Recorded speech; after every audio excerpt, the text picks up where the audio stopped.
Hey there, tonight we're uncovering the grim realities of World War I hygienic practices.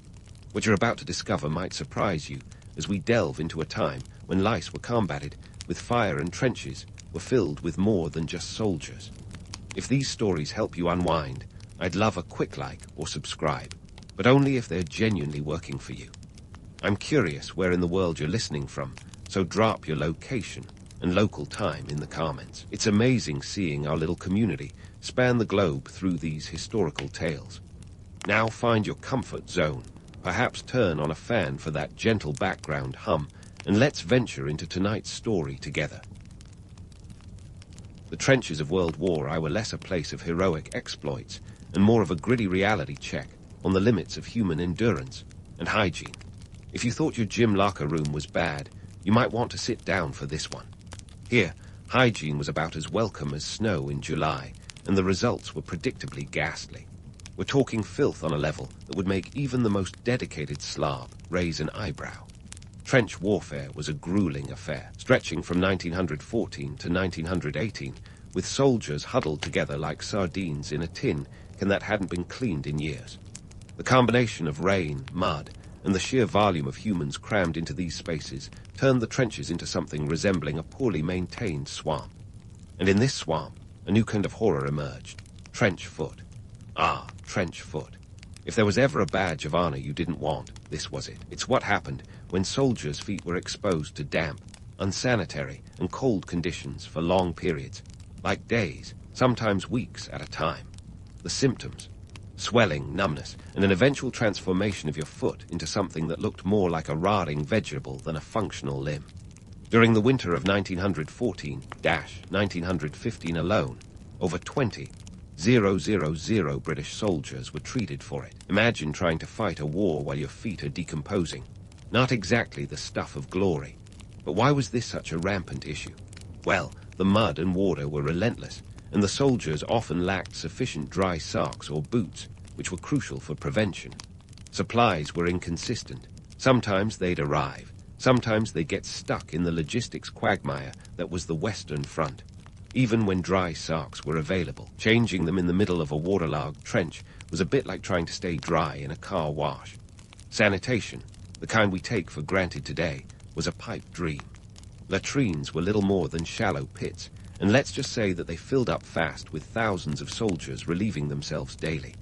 Overflowing latrines in the proximity of living quarters wasn't just unpleasant, it was a health hazard. The odor alone was a constant, unwelcome companion, contributing to a general atmosphere of squalor. The soldiers didn't just share stories and cigarettes, they exchanged bacteria like business cards. To combat the ever-present filth, soldiers got creative, or desperate, depending on how you look at it. With water often in short supply, washing was a euphemism at best. One method involved using mud itself as a cleansing agent. Yes, you heard that right. The logic: if you're covered in a layer of mud, maybe it'll protect you from the other layers of, well, more mud and who knows what else. A bit like fighting fire with fire, only muddier. When they did manage to scrounge enough water for a wash, it was often a communal affair. Picture a group of soldiers gathered around a single basin, taking turns to splash murky water over themselves. Remember, this wasn't just any group of men. These were battle-hardened soldiers who'd seen things, and yet nothing quite prepared them for the sheer challenge of staying even remotely clean. The romanticized image of soldiers bravely charging into battle under clear skies couldn't be further from the truth. In reality, many of these men spent their days combating an enemy that didn't fire back, but was just as relentless: disease. Lice were rampant, and with them came the dreaded trench fever, a louse-borne illness that knocked soldiers off their feet faster than a bullet. This fever was characterized by severe headaches, shivering, and pain in the legs and back, symptoms that sound suspiciously like a list of reasons to call in sick to work today. Now, some might wonder why the commanding officers didn't do more to address these hygiene issues. The answer, unsurprisingly, lies in logistics and priorities. With the main focus on winning the war, sanitation took a back seat. Resources were stretched thin, and the sheer scale of the problem made it difficult to manage effectively. It's not that nobody cared. It's just that when you're trying to make sure your soldiers have food, ammo, and a strategy that doesn't result in immediate defeat, soap, and clean socks fall down the list. Yet these grim conditions didn't completely crush the human spirit. Soldiers developed a dark humor about their circumstances, finding levity in the absurdity. They composed songs and poems, shared stories, and even held trench concerts, where they entertained each other with whatever talents they could muster. It was a coping mechanism, a way to maintain sanity in a world gone mad. So, the next time you step into a warm shower or pull on a fresh pair of socks, spare a thought for the soldiers of World War I. They fought not only against enemy forces, but also against the very environment they lived in, a world where hygiene was a luxury few could afford. It's a stark reminder that, in the grand scheme, sometimes the real battles are fought not with guns, but with the simple act of trying to stay clean. While the soldiers were busy battling their own squalid conditions, behind the scenes, an equally Herculean task was unfolding: the logistics of supplying water and managing waste. Picture this. It's like trying to organize a rock concert in a swamp, with the added twist that everyone involved is armed and a little cranky from lack of sleep. The sheer scale of moving resources like water to the front lines was a logistical nightmare that made even the most seasoned quartermasters break out in cold sweats.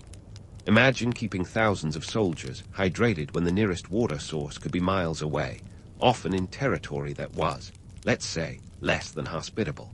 The military's brilliant solution: water wagons. These chariots of hydration trundled along the battlefield, often bogged down by mud or shelled by the enemy, carrying liquid life in the form of water tanks.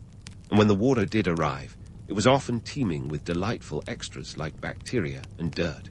Soldiers had to purify it using any method available, including chemical tablets that left the water tasting like a science experiment gone wrong. The numbers tell quite a tale. On the Western Front alone, the British Army needed about 264,000 gallons of water per day. That's like filling an Olympic swimming pool every 24 hours, all for basic needs like drinking, cooking, and the occasional attempt at personal hygiene.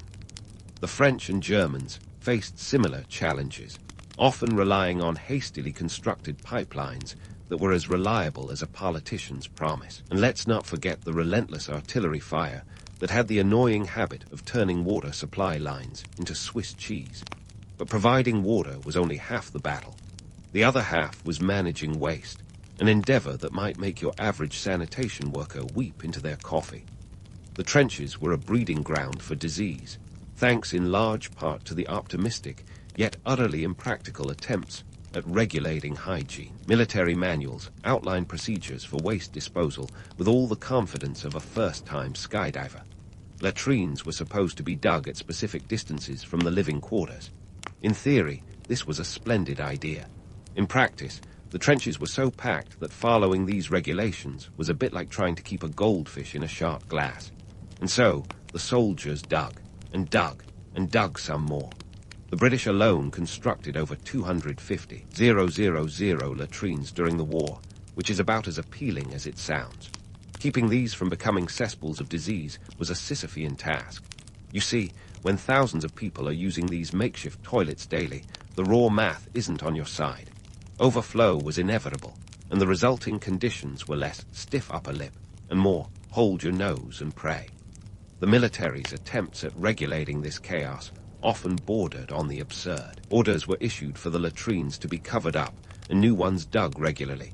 But this was often easier said than done when the ground was as hard as granite or perpetually waterlogged.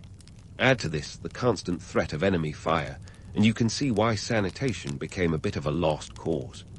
Now, these conditions weren't just foul, they were dangerous. Diseases like dysentery and cholera thrived in the trenches, turning what could have been a mild inconvenience into a life-threatening situation. Statistics from the time reveal that disease killed more soldiers than bullets did. In some units, illness rates climbed so high that they rivaled combat casualties.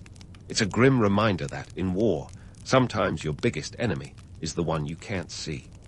Despite the grim reality, attempts to regulate hygiene continued with the fervor of a New Year's resolution. Commanders issued rules with all the optimism of a kid starting a lemonade stand in a snowstorm. They encouraged soldiers to wash whenever possible, to change their socks regularly, and to keep their quarters as tidy as a battlefield allows. Unfortunately, the realities of war had little regard for such noble intentions. Still, the human spirit is nothing if not resilient. Soldiers often found ways to work around these challenges with a blend of ingenuity and dark humor. They made use of whatever materials they could find, turning empty tins into makeshift sinks and using bits of wood to construct rudimentary shelves to keep belongings out of the mud. Some even managed to cultivate small gardens in the trenches, growing onions and other hardy vegetables in a bid to supplement their rations and improve their diet. This adaptability was crucial as the war trudged on and conditions remained dire. The grim determination of the soldiers, coupled with a touch of gallows humor, allowed them to endure the unendurable.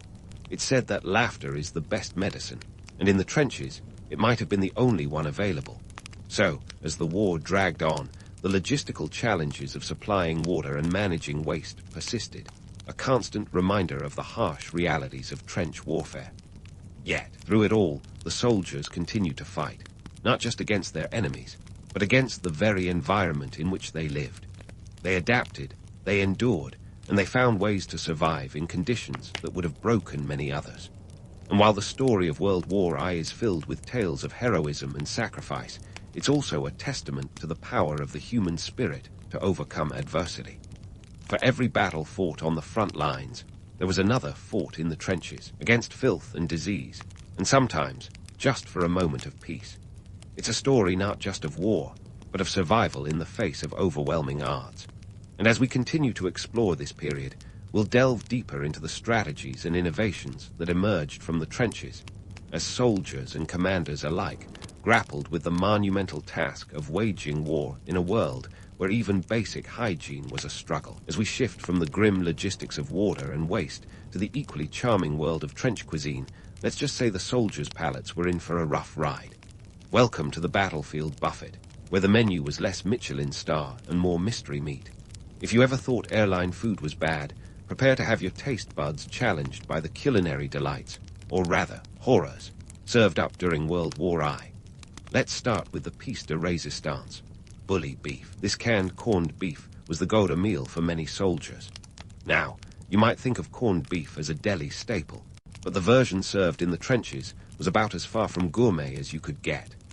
Imagine a chunk of meat so processed that it's virtually unrecognizable, packed into a tin with all the charm of a paperweight.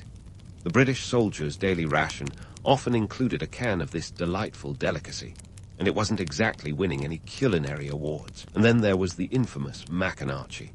This stew in a can was the brainchild of Scottish manufacturers and quickly became a staple of the military diet. Picture this, a mix of turnips, potatoes, and chunks of mystery meat sloshing around in a tin.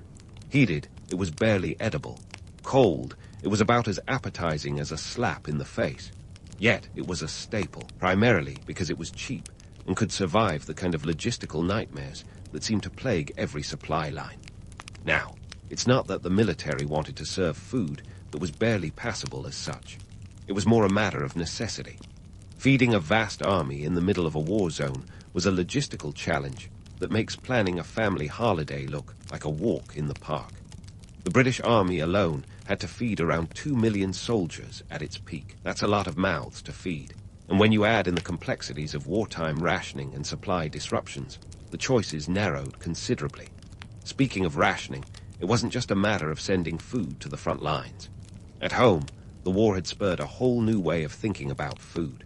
By 1917, the British government had introduced compulsory rationing to ensure that both soldiers and civilians had enough to eat. The British Ministry of Food, with all the flair of a bureaucratic entity, issued guidelines that would have made any dietitian today proud or horrified. Sugar, meat, butter, and margarine were among the first to be rationed, and by 1918, even bread had joined the list. The impact on civilian life was profound. Women, who were already feeling the pinch of war with many of their men off fighting, now shouldered the additional burden of making do with less. Cookbooks of the era offered recipes that stretched meager rations to their limits, substituting ingredients with the kind of creativity that would have made a modern-day Top Chef contestant proud, or desperate. Back on the front lines, soldiers were issued a daily ration that was supposed to provide 4,000 calories, enough to fuel the grueling demands of trench warfare. But the reality was often quite different. Supply chain disruptions, particularly during heavy fighting, meant that soldiers sometimes went without their full rations. And when the food did arrive, it was frequently a case of quantity over quality. The lack of fresh food was a serious issue. Vitamins were a luxury, and scurvy became a genuine threat, despite it being a disease more commonly associated with pirates than modern armies. Attempts were made to mitigate this, with the introduction of tinned fruit and vegetables, but these offerings were sporadic at best. Fresh produce was as rare as a quiet night on the front. As if the food itself wasn't enough of a challenge, preparing it in the trenches added another layer of difficulty. Field kitchens, when available, were often little more than makeshift affairs, cobbled together from whatever materials were at hand. Cooking was a communal activity, with soldiers taking turns preparing meals over open fires or using small portable stoves. The results were mixed, to put it kindly. Despite the hardships, soldiers found ways to inject a bit of flavor into their meals, sometimes quite literally. Anything that could be scrounged, borrowed, or bartered for was fair game. Soldiers became adept at trading with locals when they could, swapping cigarettes or other items for fresh eggs, vegetables, or anything to break the monotony of army rations. Some even managed to cultivate small gardens, growing onions and other hardy vegetables to supplement their diet. It's a testament to human ingenuity in the face of adversity, and perhaps a hint at why the British stiff upper lip became as much a part of the war effort as any weapon or strategy. The food situation wasn't just a matter of physical sustenance. It played a crucial role in morale. A heart meal, no matter how basic, could lift spirits and provide a brief respite from the horrors of trench life. Conversely, the absence of food, or the presence of particularly unappetizing fare, could have a profound negative impact. Letters home were filled with complaints about the food, with soldiers bemoaning the lack of variety and the often dubious quality of what was on offer. Yet, even in these tough conditions, camaraderie flourished. Soldiers shared their rations, swapped recipes, and even held impromptu cooking competitions. In many ways, these small acts of communal dining fostered a sense of unity and brotherhood, reminding them that they were in this together. It's a reminder that even in the darkest times, human beings have a remarkable capacity to find joy and connection through food. So, as we digest the unsavory realities of World War as culinary landscape, one thing becomes clear. The soldiers fighting in the trenches were battling on more fronts than one. They were waging war not just against a human enemy, but against the limitations of their environment, their resources, and sometimes their own stomachs. But don't put down your fork yet. There's more on the menu as we continue to explore the trenches. Next, we'll delve into the innovations and strategies that emerged from these culinary challenges and how they helped shape the future of military logistics. It's a story of resilience, adaptation, and the indomitable human spirit, with a side of canned mystery meat. Stay tuned. As we chew over the trench cuisine, let's pivot to another unsavory reality of World War I, disease and infection, the invisible enemies that stalked the trenches with a persistence that would make any villain blush. If you thought the food was hard to swallow, wait until you get a load of the medical challenges faced by those caught in the mire of war. Imagine this. You're a soldier, knee-deep in mud, with lice crawling through your hair like they own the place, and a fever that's less mild inconvenience and more knock you flat. Welcome to the world of trench diseases, where lice were the uninvited guests that never left, and the Spanish flu was the party crasher from hell. First, let's talk lice. Those tiny, unwanted companions that made a soldier's life even itchier than it already was. These little critters were everywhere, and I mean everywhere. Soldiers joked that you could tell the rank of a man by the size of his lice. As much as we'd like to laugh it off, trench lice were more than just a nuisance. They were the vector for trench fever, a disease that brought with it excruciating headaches, high fevers, and bone-deep muscle pain. It was like being hit by a freight train made of pure misery. The problem was so rampant that soldiers would spend hours chatting, a euphemism for picking lice off each other. It was a bonding experience of sorts, if you could call it that. And while the humor was dark, the reality was grim. Over 1 million soldiers fell victim to trench fever during the Great War. Now let's shift our focus to the influenza pandemic of 1918, better known as the Spanish flu. Despite the name, this deadly strain didn't originate in Spain. The country just happened to have a free press that reported on it while others, embroiled in war, kept mum to avoid panic. The flu hit the world like a sledgehammer wrapped in barbed wire, and the trenches were no exception. It spread with deadly efficiency, aided by the close quarters and abysmal sanitation. The Spanish flu was a brutal opponent, killing an estimated 50 million people worldwide, more than the war itself. In the trenches, it was an invisible sniper, claiming lives with a swiftness that left medical staff scrambling. Makeshift field hospitals popped up like mushrooms after rain, desperately trying to cope with the influx of sick and wounded. These hospitals, often little more than tents with carts, were staffed by medical personnel who could only be described as heroic.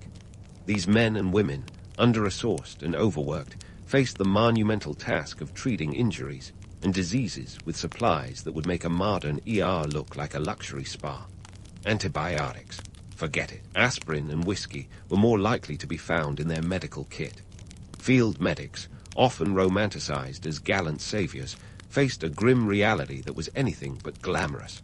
They were the first responders, rushing into no man's land to drag wounded soldiers back to safety. But their work didn't stop there. The wounded needed care, and more often than not, the conditions were appalling. Imagine trying to perform surgery with mud-caked boots and the constant threat of enemy artillery. It's enough to make anyone long for a desk job. Despite the dire circumstances, medical advancements were made.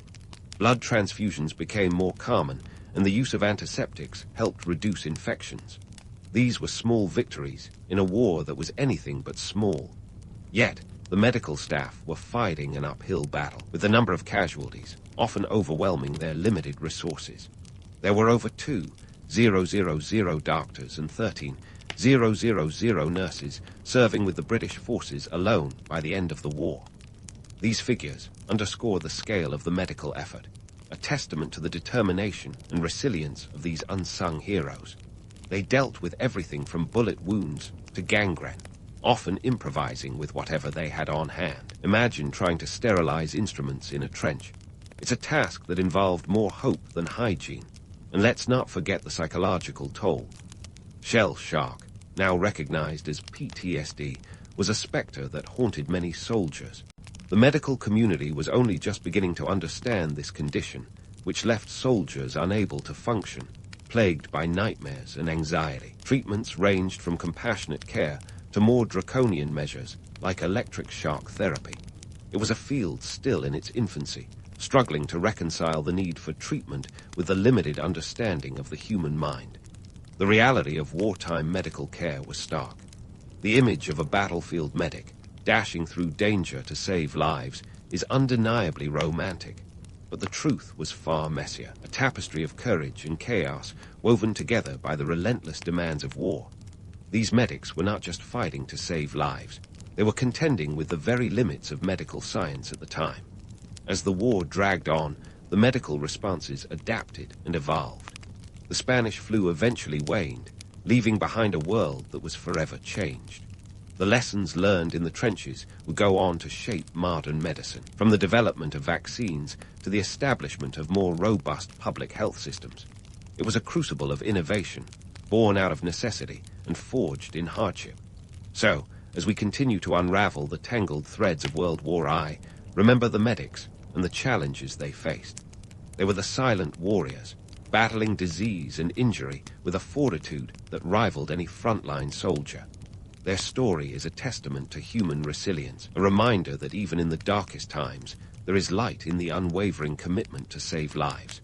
In the grand tapestry of history, these medical personnel were the unsung heroes, their contributions often overshadowed by the more glamorous tales of valor and victory. But without them, the war's toll would have been even more devastating. So, let's take a moment to honor their courage, their innovation, and their indomitable spirit. Because in the end, it wasn't just bullets and bombs that defined the Great War. It was the battle against unseen enemies, fought with scalpel and courage, that left a lasting legacy on the world we know today. And with that, we prepare to delve deeper into the trenches, exploring the innovations and strategies that emerged from these medical and logistical challenges.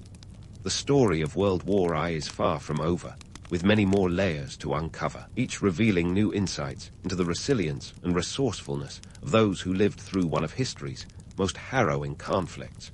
Stay tuned as we continue to peel back the layers of this monumental chapter in human history. As we dive into the aftermath of World War I, the question isn't just what happened, but what came next. The war might have ended in 1918, but the hygienic horrors of the trenches left a lasting legacy. A legacy that would reshape public health policies and the way societies viewed cleanliness, or the lack thereof. It's a bit like leaving a horror movie and realizing you now need to invest in better locks. The trenches, with their mud, filth, and disease, served as a grim reminder of what could happen when sanitation is neglected on a massive scale. The immediate aftermath of the Great War saw a world scrambling to understand and mitigate its consequences. The Spanish flu had already made it clear that infectious diseases didn't respect borders or battle lines, spreading with a global reach that would make a rock star jealous. The pandemic taught a hard lesson. When it comes to public health, ignorance isn't bliss. It's a ticking time bomb. Governments began to take sanitation seriously, like a student finally cramming for a test after ignoring it all semester. In Britain, the war catalyzed the creation of the Ministry of Health in 1919, a direct response to the glaring need for better public health infrastructure. This was no small feat. Before this, healthcare was a patchwork of local initiatives and charitable efforts. The new ministry aimed to provide a coordinated national approach, addressing issues like sanitation, housing, and disease prevention. It was a bit like finally deciding to get your house in order after realizing that living in chaos isn't just inconvenient, it's dangerous. The war also served as a wake-up call for medical professionals. The sheer scale of disease and injury in the trenches led to a renewed focus on hygiene and preventive medicine. Doctors and scientists began to see the value of vaccines and antiseptics, tools that had previously been met with skepticism or outright dismissal. The wartime experience transformed these once-niche practices into pillars of modern medicine. It's like discovering that kale isn't just a garnish, but a superfood, albeit one that doesn't taste like cardboard. So, what about the soldiers, the ones who'd lived through the muck and mire?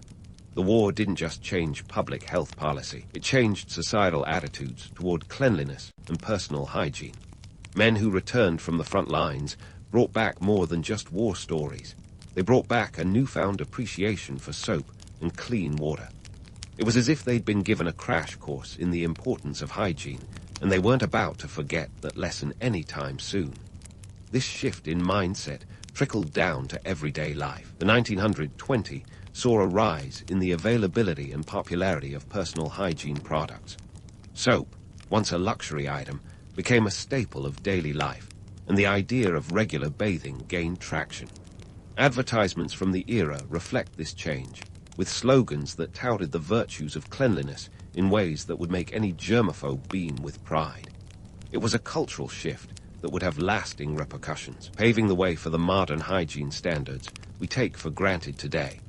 But let's not get too carried away with the notion that the lessons of the trenches were universally applied. While the war did lead to improvements in sanitation and healthcare, it wasn't a magic bullet.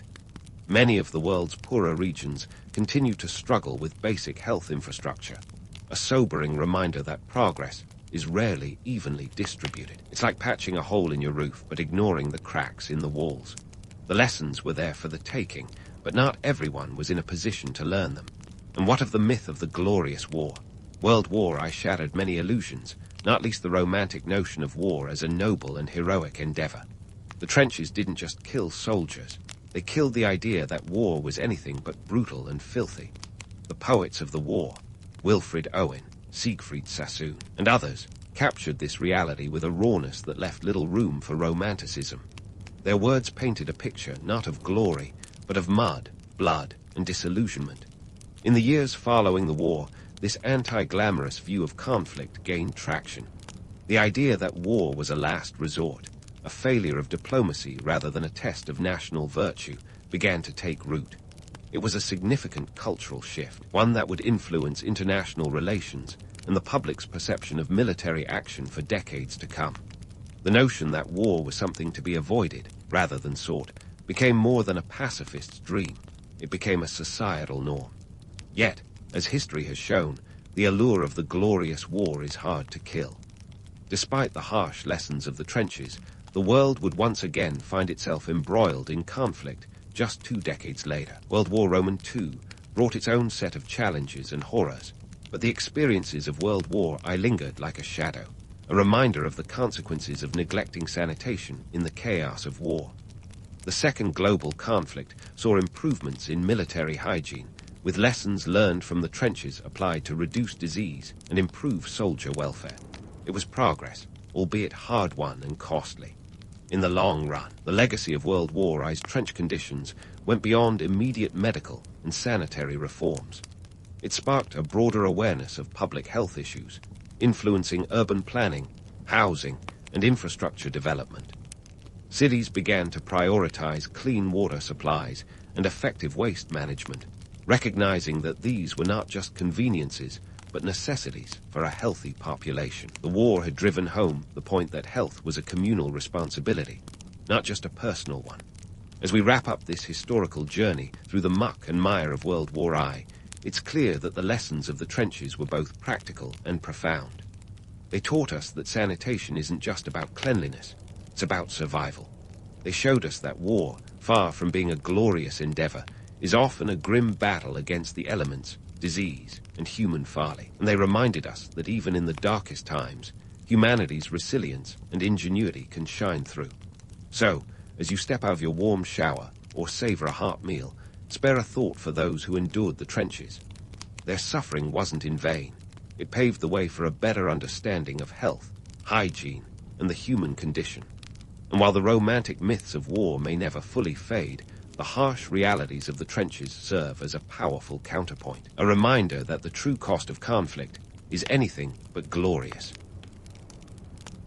So you're a medieval herbalist, huh? Well, buckle up because your daily grind is anything but a fragrant stroll through a sun-dappled meadow. Let's dive into the gritty, grimy world of medieval towns where the air is thick with the scent of, well, everything unpleasant. Forget the Instagram-ready fields of lavender. Your reality is far more pungent and perilous. First off, let's talk about the medieval town itself. Picture narrow, mucky streets teeming with people, livestock, and the occasional chamber pot contents flying from an upper window. Watch your step. The Middle Ages weren't known for their sanitation. The streets are a gauntlet of mud, manure, and markets selling everything from live chickens to dubious-looking meat pies. Welcome to your bustling, albeit unsanitary office. As an herbalist, your day starts early. The best time to gather herbs is at dawn, when they're fresh and potent. You'll need to head out to the countryside, which could be anything from a few minutes' walk to several miles away, depending on where you live. Travel wasn't exactly a hop in the car. You're hoofing it on foot, with a trusty basket in hand, perhaps dodging a sheep or two along the way. Once you're out there, you're not just looking for any old plant. Each herb has a specific purpose. St. John's wort for depression, yarrow for wounds, and nettles for joint pain. But here's the kicker. The line between science and superstition is as blurred as your vision after a sip of medieval ale. You're not just relying on botanical knowledge. You're also navigating a labyrinth of local folklore and trial-and-error wisdom passed down through generations. Now, let's talk about why herbs were the medieval multi-tool. In a world devoid of refrigeration, antibiotics, or even a basic understanding of germs, herbs were your go-to for everything. They were the medieval Swiss Army knife, your medicine cabinet, spice rack, and in some cases, your best attempt at deodorant. When the average life expectancy hovered around 30 to 40 years, anything that could extend your time above ground was worth its weight in gold. You might be thinking, surely this noble work is respected and well compensated. Well, think again. Your clientele is a mixed bag of skeptics, desperate peasants, and the occasional noble who's heard you might have the cure for gout or a particularly nasty rash. Payment often comes in the form of barter. A chicken here, a couple of eggs there. Cold hard cash.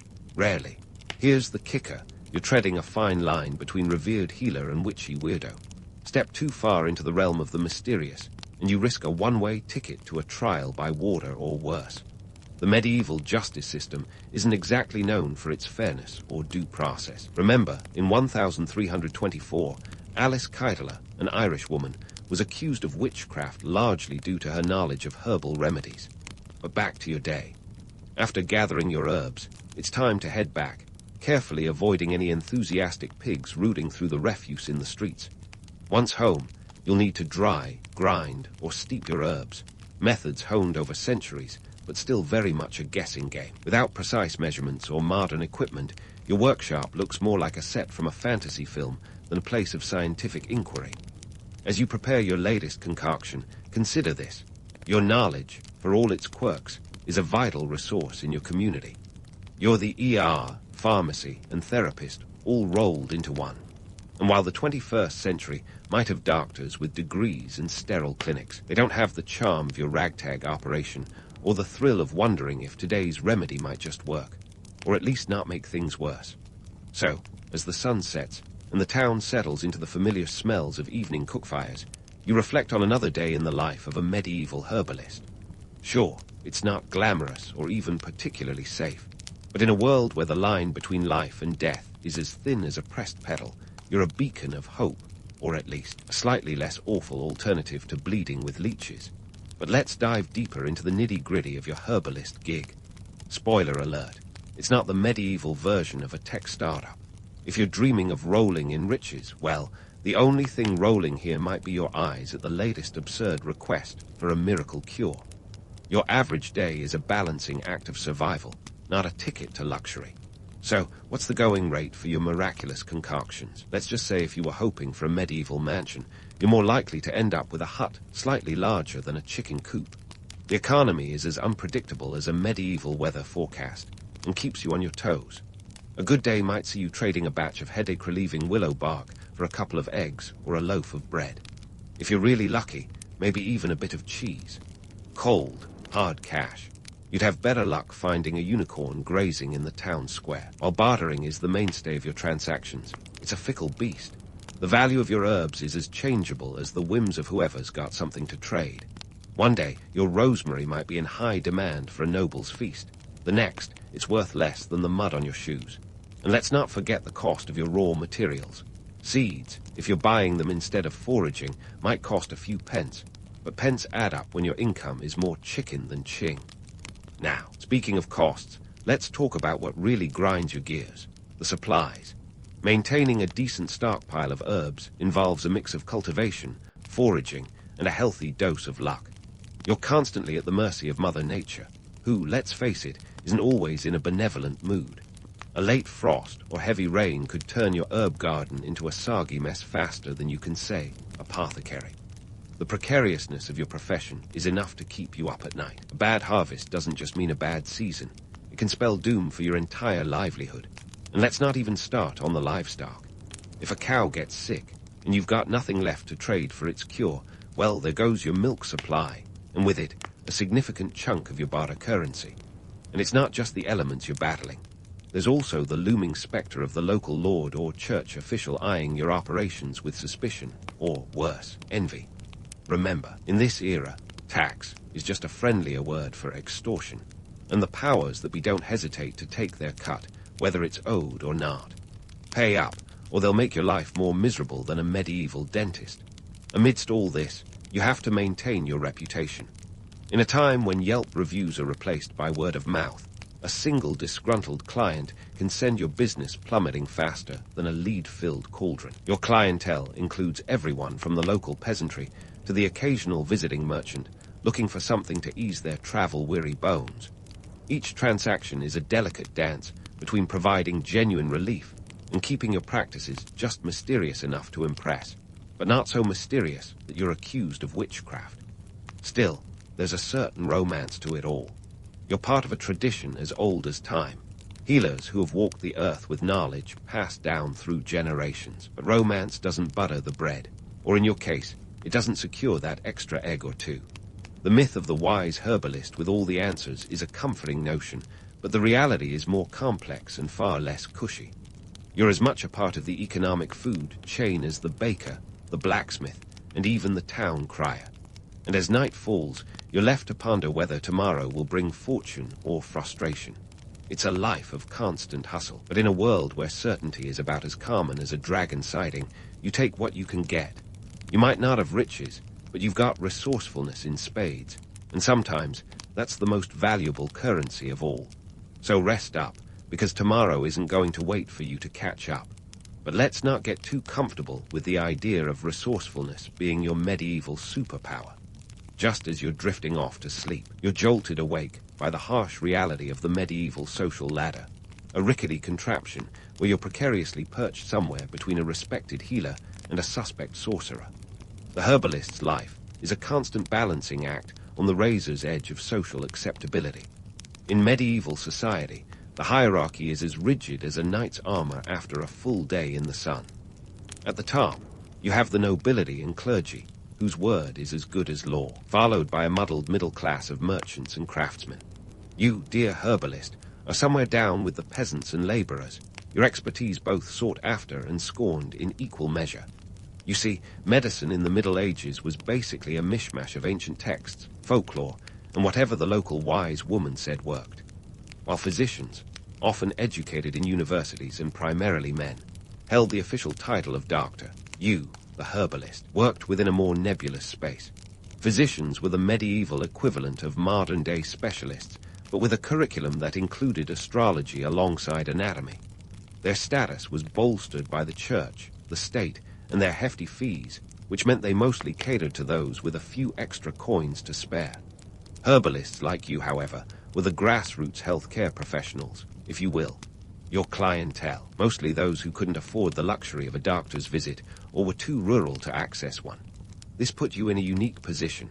On one hand, you were crucial to everyday survival. On the other, you had to be careful. Too much success in healing, and you risked stepping on the toes of those higher up the medical food chain. Now, let's talk about the church, the medieval morality enforcer that kept everyone on the straight and narrow, or at least tried to. The church had a love-hate relationship with herbalists. On one hand, herbs were seen as part of God's creation, a divine gift for healing. On the other, if your remedies worked too well, or if you deviated from strictly prescribed church dogma, whispers of witchcraft could start swirling faster than you can say, "Sage, smudge, stick." The fear of witchcraft was very real and very terrifying. Just ask anyone familiar with the infamous Malleus Maleficarum, the 1487 treatise that became the handbook for witch hunters. Although it gained popularity later in the medieval period, the seeds of suspicion towards anyone who practiced outside the church's blessing were well and truly planted. Herbalists, with their mysterious concoctions and inexplicable results, often found themselves in a precarious position. Let's not forget the case of Agnes Sampson, a Scottish healer who, in 1591, was accused of witchcraft after supposedly curing a nobleman's illness. Her case, though later, highlights the persistent medieval fear of the unknown. She was tortured and eventually executed, a grim reminder that success could be a double-edged sword. But let's not be too hasty in labeling all medieval folk as irrational witch hunters. The fear was often driven by the very real need to control and understand a world full of uncertainties. Imagine a time when a sudden fever could decimate a village, and where the alignment of the stars was consulted as much as any medical text. In such a world, the line between faith and fear was thin. Cross it at your peril. For the state, herbalists represented both a resource and a potential threat. Monarchs and lords wanted their subjects healthy. After all, sick peasants don't pay taxes or tend the fields. But they also wanted to ensure that any power, real or perceived, remained firmly under their control. If an herbalist gained too much influence, it could upset the delicate balance of power. This was a time when legal systems were evolving, and the idea of state control over health and healing was as murky as a medieval broth. The Statute of Laborers in 1351, for instance, attempted to control wages and work conditions in the aftermath of the Black Death. It was one of the early instances where the state began to exercise control over personal and economic lives. While not directly targeting herbalists, it was indicative of the growing desire for regulation, a foreshadowing of things to come. So, each day you pulled off your herbalist hat was a victory against the odds. You were the unsung hero of health, the underdog in a cloak of mystery. And while you might not have had the church's blessing or the state's full support, you had something far more important, the trust of the people you served.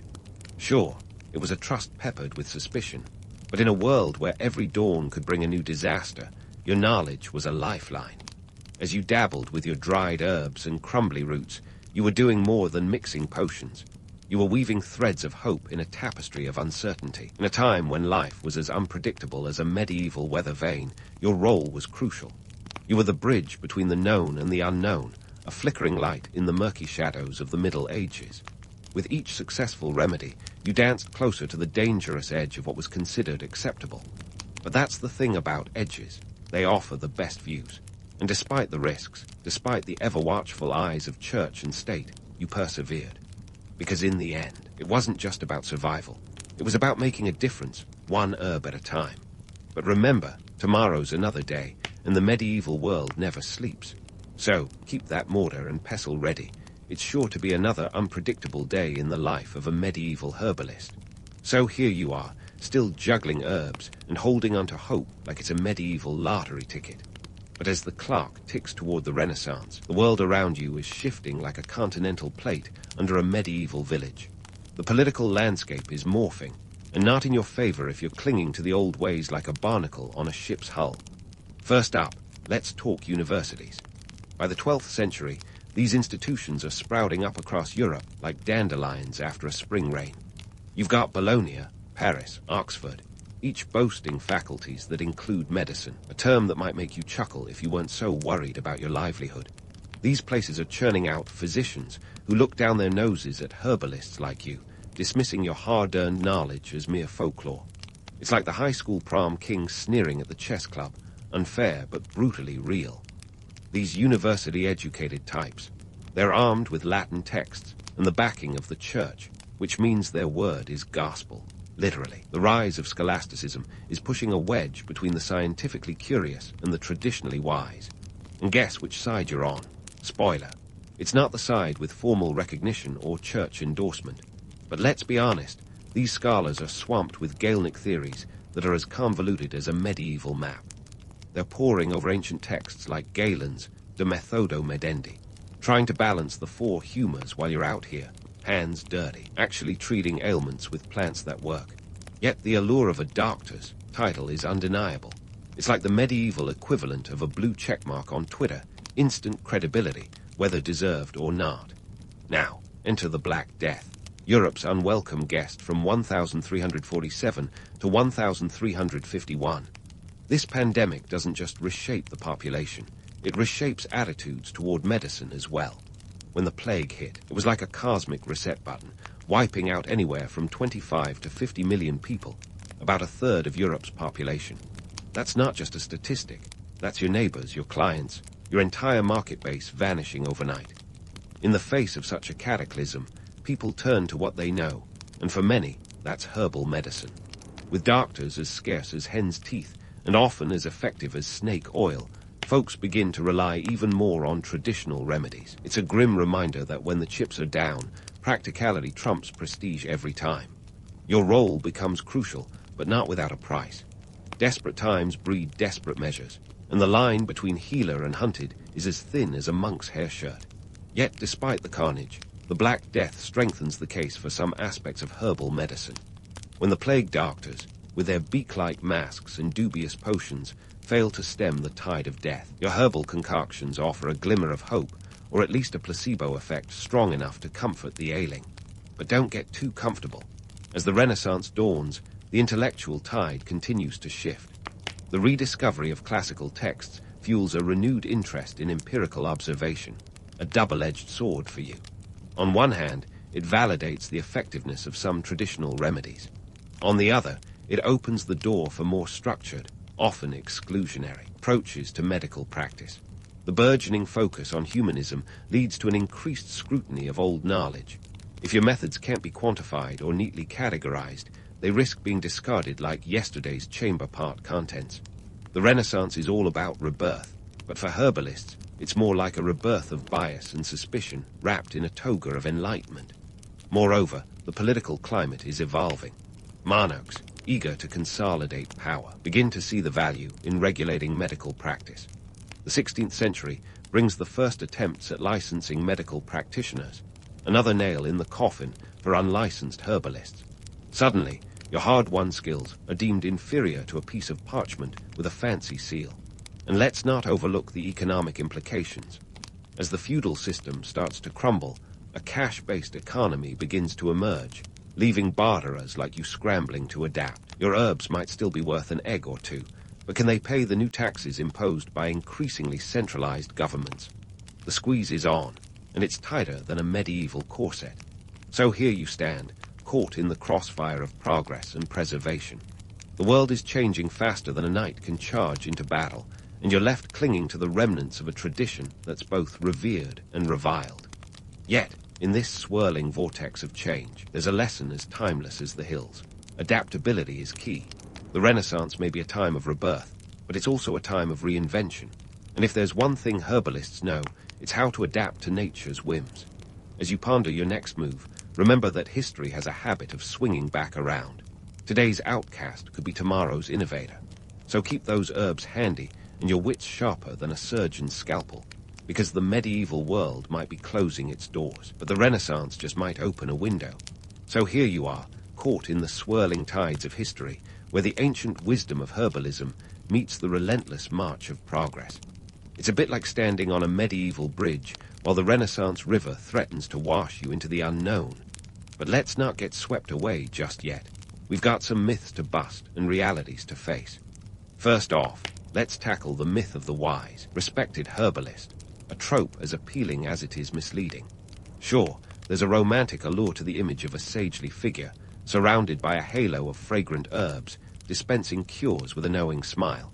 But scratch the surface, and you find a profession riddled with more thorns than a medieval rose bush. For starters, respect was as slippery as a greased pig at a village fair. One day you might be hailed as a miracle worker for easing the Lord's gout, and the next, you're a suspect in the court of public opinion because someone's cousin's aunt's neighbor fell ill after trying that tincture you recommended. It's a reputation game, and the stakes are higher than a jousting night. Economics, too, were no friend to the herbalist. The average daily wage for a laborer in 14th century England was about 3 to 4 pence, roughly the cost of a decent loaf of bread. As for herbalists, many of whom relied on barter, their income was as unpredictable as the weather. Eggs, chickens, maybe the occasional coin, your earnings were a patchwork quilt of whatever you could scrape together. And let's not forget the cost of materials. Those herbs didn't gather themselves, and seeds weren't exactly falling from the sky. Now, about the danger, because what's a medieval profession without a little risk, right? As an herbalist, you were walking a tightrope between science and superstition. Too much success, and you risked the ire of physicians and church authorities. Too little, and your clientele might think you're as useful as a wooden sword in battle. And then there's the ever-present specter of witchcraft accusations. In a world where the unknown was met with fear and suspicion, being too good at your job could land you in hot water, sometimes literally. The case of Alice Keideler, accused of witchcraft in 1324, is a stark reminder that knowledge was often a double-edged sword. In a society where superstition held sway, the line between healer and heretic was perilously thin. But let's not paint the whole picture in shades of gloom. There were moments of genuine success, where your concoctions brought relief and even joy. In those times, you were more than just a healer. You were a beacon of hope in a world that sorely needed it. The ability to ease pain, heal wounds, and even lift spirits was a profound gift, one that resonated deeply with the people you served. And that brings us to the heart of the matter, resilience. It's the unspoken, often overlooked quality that defined the medieval herbalist. To thrive in this precarious profession, you needed a backbone of steel and a heart full of grit. The ability to adapt, to learn from each setback, and to keep moving forward despite the odds stacked against you was nothing short of remarkable. As the world around you changed, you had to change with it. The rise of universities and the increasing regulation of medical practice were challenges, yes, but also opportunities for reinvention. The herbalist's art was a living tradition, one that evolved alongside the societies it served. It was this adaptability that ensured its survival, even as the world marched inexorably toward the modern era. So, what's the legacy of the medieval herbalist? It's more than just a collection of dried plants and ancient recipes. It's a testament to the enduring human spirit, the relentless pursuit of knowledge, and the deep-seated desire to heal and to help. In a time when life was as fragile as a castle made of sand, the work of herbalists provided a foundation of hope and healing that resonated through the ages. In closing, as you imagine the medieval herbalist standing at the crossroads of history, remember that they were more than just footnotes in the annals of medicine. They were pioneers, navigating the uncharted waters of health and healing with little more than intuition and courage. Their story is a reminder that even in the darkest times, a little knowledge, a lot of heart, and the right herbs can make all the difference. And as the medieval world slowly gave way to the Renaissance, the spirit of the herbalist lived on, a testament to the power of resilience in the face of adversity.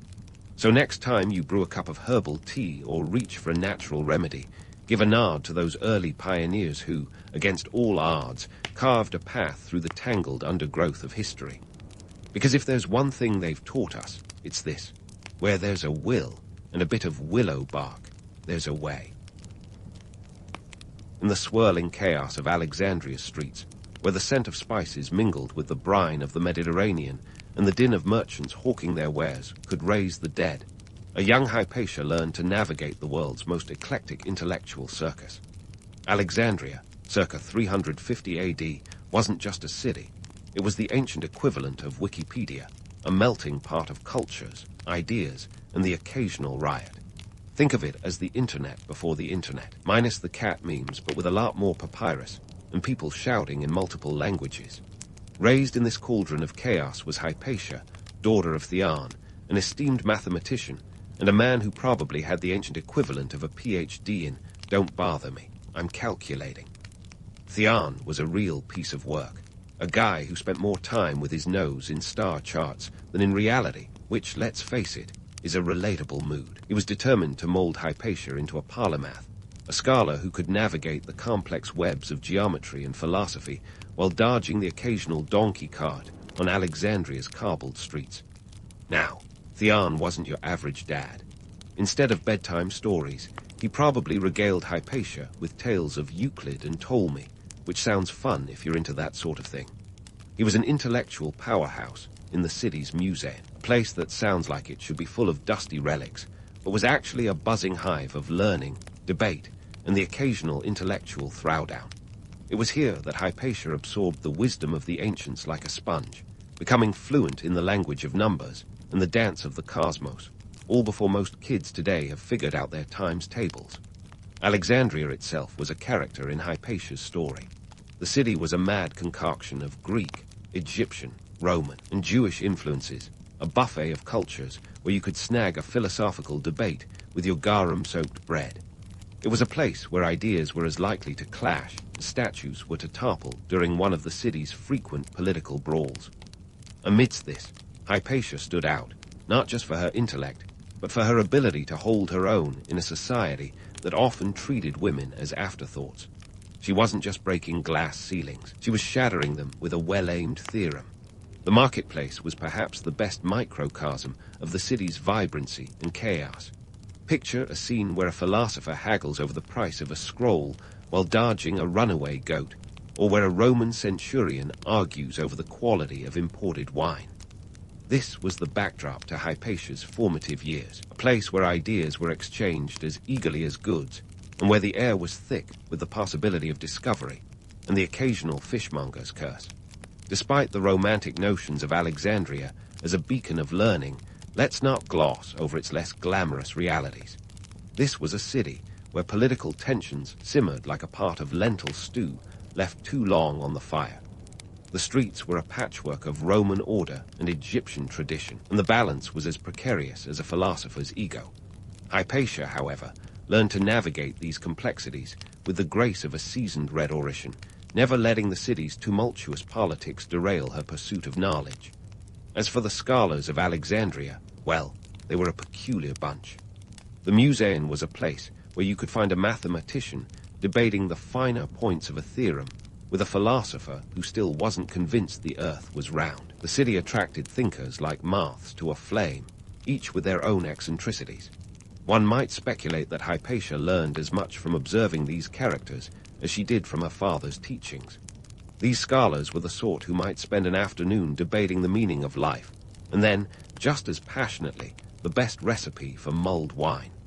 Theon, for all his wisdom, was no exception to the eccentricities of his peers. He probably had more ink stains than friends, and was known for his meticulous commentaries on Ptolemaic astronomy. His dedication to preserving and expanding the knowledge of the ancients was as intense as a Roman gladiatorial match, and he passed this fervor on to Hypatia. Under his tutelage, she became a master of the abacus, and adept in the philosophical discourses of Plato and Aristotle, her mind as sharp as the quills she wrote with. But Alexandria wasn't all scholarly pursuits and philosophical debates. The city had its fair share of drama, too. Political power was a seesaw, tipping precariously between Roman governors, local factions, and religious leaders. This undercurrent of tension added an edge to the city's vibrancy, a reminder that while ideas were immortal, people were decidedly not. Hypatia grew up acutely aware of these dynamics, her education as much about survival in a volatile world as it was about intellectual pursuits. Yet, through it all, Hypatia thrived. Her early life in Alexandria was a testament to the power of knowledge and the resilience of an inquisitive mind in a world that didn't always value those qualities in women. She was a trailblazer, not by choice, but by necessity, navigating the complexities of her time with a wit as sharp as a Spartan's spear. Her story is a reminder that while the past may be shrouded in myth and legend, the reality is often just as compelling and infinitely more complex. Let's dive into Hypatia's world as she ascends the intellectual ladder of Alexandria, where brain power was the currency, and she was richer than Croesus. By the time we hit the year 400 AD, Hypatia wasn't just another scholar in the Musaean's crowded halls. She was the headline act, the Beyoncé of ancient academia, if you will. Her contributions to mathematics, astronomy, and the philosophical realm of Neoplatonism weren't just impressive, they were downright groundbreaking. Imagine Hypatia standing at the front of a lecture hall, think less PowerPoint, more papyrus scrolls, unpacking the mysteries of conic sections. This wasn't your middle school geometry. Hypatia was delving into the deep end of mathematics, extending the work of Apollonius of Perga. She was a master of the abacus, and her understanding of geometry was so advanced, it probably made Euclid himself nod in approval from whatever afterlife mathematicians occupy. Hypatia was also known for her work on Diophantine equations. Tackling these beasts long before algebra was a gleam in Al-Khwarizmi's eye. This wasn't just academic noodling. These contributions laid the groundwork for future mathematical exploration. And let's talk about her astronomical pursuits. Armed with a hydrometer, she could calculate the density of liquids, which was not only useful for scientific endeavors, but probably handy for ensuring her wine wasn't watered down, because priorities. Her work on the astrolabe was particularly influential.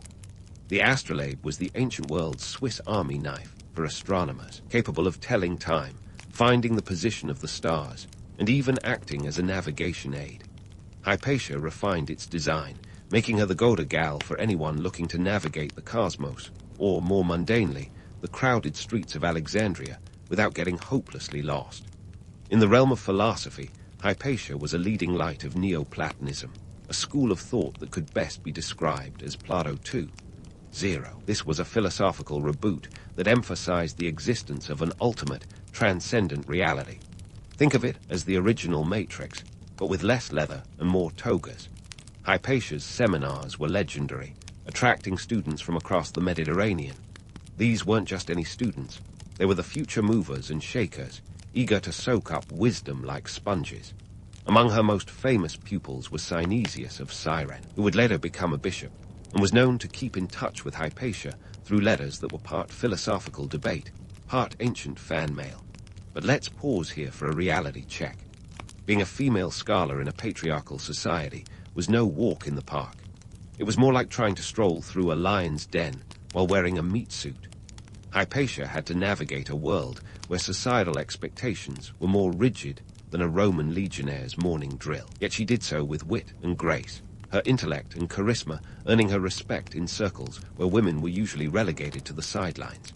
She was a unicorn in a world of horses, and not everyone was thrilled about it. The economic and political context of Alexandria during Hypatia's rise was a roller coaster, and not the fun kind with safety bars and popcorn stands. By 400 AD, the city was a hotbed of religious tension. You had Christians, pagans, and Jews all jostling for space and influence, each group convinced they had the hotline to the divine. The political scene was just as chaotic, with Roman officials trying to impose order with all the subtlety of a sledgehammer. The economy was a mix of prosperity and poverty, with Alexandria's famed grain exports filling the coffers, while the underbelly of the city struggled with the usual suspects: corruption and inequality. In this tumultuous environment, Hypatia's influence was like a lighthouse in a storm. Her lectures were a blend of scholarly rigor and philosophical debate, where ideas clashed like gladiators in the arena, leaving the audience both enlightened and occasionally bewildered. She had the ear of the city's elite, able to navigate the treacherous waters of politics with the skill of a seasoned sea captain. But let's not romanticize it too much.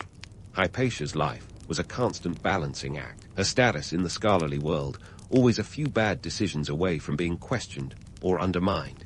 Yet, amidst the chaos, Hypatia thrived. Her classroom was a microcosm of Alexandria's eclectic nature, a place where a Roman patrician might sit next to an Egyptian scribe, both hanging on her every word. She was a beacon of knowledge, a symbol of what could be achieved when intellect was allowed to soar unchecked by the chains of gender or convention. Her story is a testament to the enduring power of knowledge and the indomitable spirit of those who dare to pursue it in the face of adversity. And so, as we leave Hypatia here, on the cusp of her greatest challenges, we see her not just as a figure of historical significance, but as a reminder of what it means to stand firm in one's convictions, to wield knowledge as both a shield and a sword. Her story is far from over, and the trials she will face in the coming years will test her resolve in ways she could never have anticipated. But for now, she remains a towering intellect in a city that, like its lighthouse, shines brightly against the darkness of ignorance and prejudice. Stay tuned as we unravel more of her remarkable journey and the legacy she left behind. As Hypatia carved out her intellectual territory in Alexandria, she became more than just a scholar. She was a force of nature, a veritable Socratic whirlwind in a world that wasn't always ready for women to wield such power. But let's not get carried away by the legend without peeling back the layers of reality. Hypatia's classroom was a hotbed of ideas, and not just because of the sweltering Egyptian sun. Her students came from all walks of life, drawn by the gravitational pull of her intellect. Among them were pagans, Christians, and even a sprinkle of skeptics, all seated under one metaphorical roof, eager to soak up her wisdom like sunbathers on the banks of the Nile. Hypatia wasn't just a teacher. She was the academic equivalent of a rock star, with students hanging on her every word as if she were the oracle of Delphi herself. Take Synesius of Cyrene, for example. Here was a student who later became a bishop, yet he never let his ecclesiastical duties overshadow the intellectual bond he shared with Hypatia. They exchanged letters for years, discussing everything from the cosmos to the complexities of human nature. Synesius once described Hypatia as someone who made manifest the beauty of philosophy, which is pretty high praise coming from a guy whose day job involved interpreting divine mysteries. Her ability to inspire was legendary, but let's not pretend it was all smooth sailing. The political climate of Alexandria was about as stable as a sandcastle in a windstorm. At this time, the Roman Empire was on the wane, and Alexandria, a vibrant mosaic of cultural influences, was at the epicenter of religious and political tensions. The city was like a giant cauldron where ideas and dogmas simmered together, occasionally boiling over into violence. Hypatia's role as a public figure was akin to walking a tightrope over this bubbling stew, balancing the competing interests of her students, civic leaders, and religious factions. Now, hyping up Hypatia as a fearless intellectual sounds great, but let's debunk a few myths. She wasn't some lone bastion of reason in a world of irrationality, nor was she a proto-feminist icon in the modern sense. Rather, she was a product of her time, navigating its complexities with a deftness that would make a juggler blush. Her influence was undeniable, yet she existed in a society that still largely saw women as second-class citizens. Hypatia managed to shatter these expectations, but not without facing considerable pushback from those who saw her as a threat to the status quo. One of the most fascinating aspects of Hypatia's career was her interactions with Alexandria's civic leaders.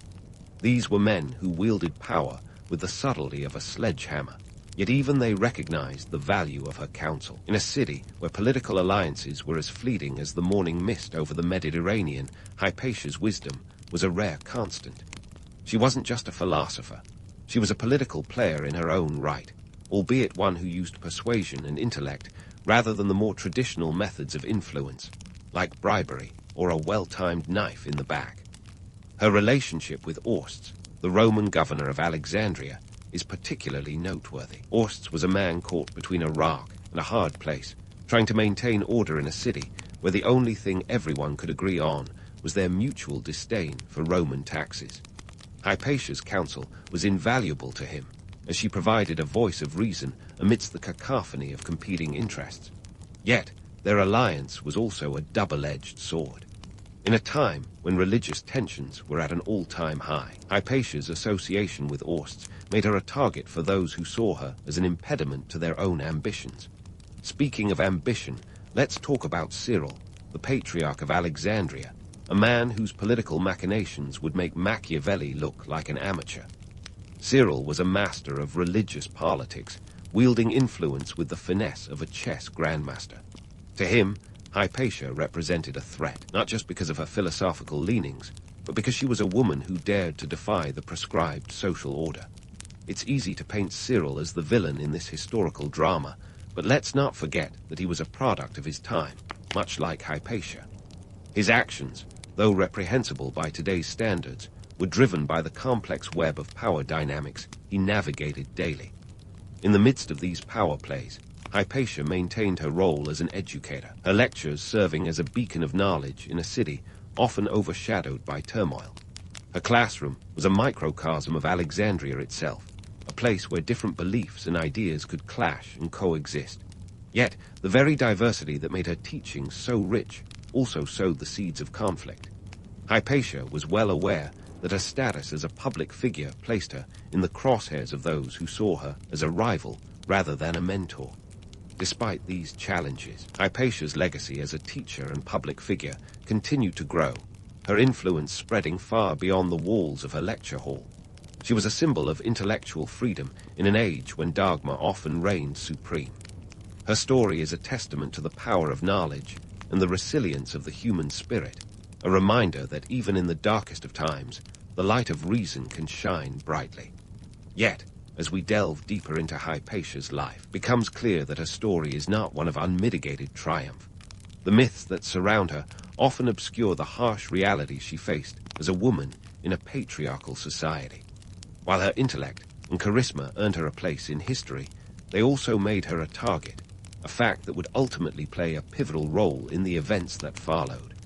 But that's a tale for another day, as we continue to explore the life and legacy of one of history's most remarkable figures. Stay tuned as we unravel the next chapter of Hypatia's story, delving into the circumstances that led to her tragic end and the enduring impact she left on the world.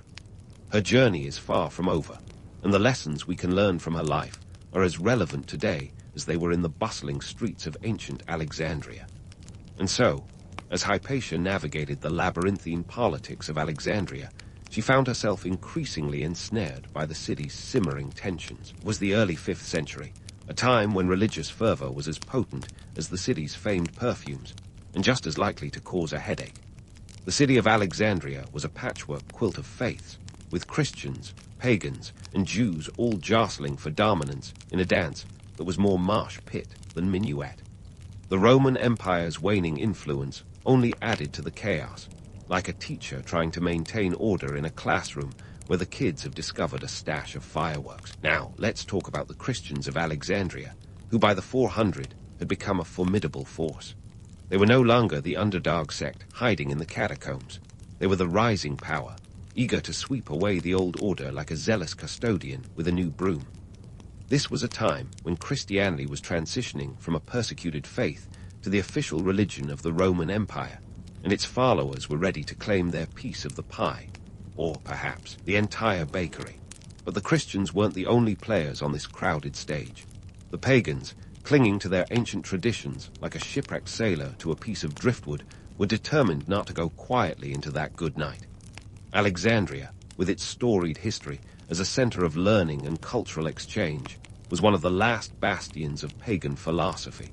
For the pagans, Hypatia was a beacon of their intellectual and cultural heritage, a living testament to the power of reason and the beauty of the ancient world. Enter Cyril, the patriarch of Alexandria, a man who made no bones about his ambitions. Imagine a religious leader with the political shrewdness of a Byzantine emperor and the zeal of a revivalist preacher. Cyril was determined to consolidate Christian power in Alexandria, and he saw the pagans, and by extension, Hypatia, as obstacles to his divine mission. To him, Hypatia was more than just a scholar. She was a symbol of everything that needed to be dismantled, a relic of a bygone era that had no place in his vision of a Christian Alexandria. The tension between Cyril and Orsts, the Roman prefect and Hypatia's ally, was like a game of chess with human pieces.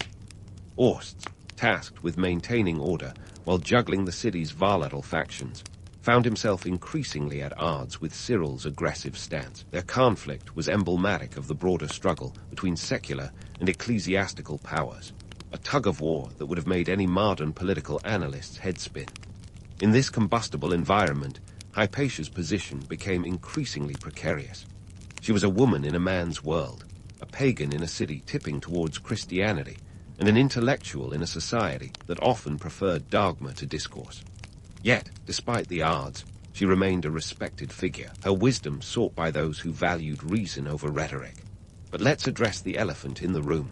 That is, the romanticized version of Hypatia's demise. Some legends would have you believe that her death was a martyrdom for science and reason, a tragic yet noble end for a woman who was simply too brilliant for her time.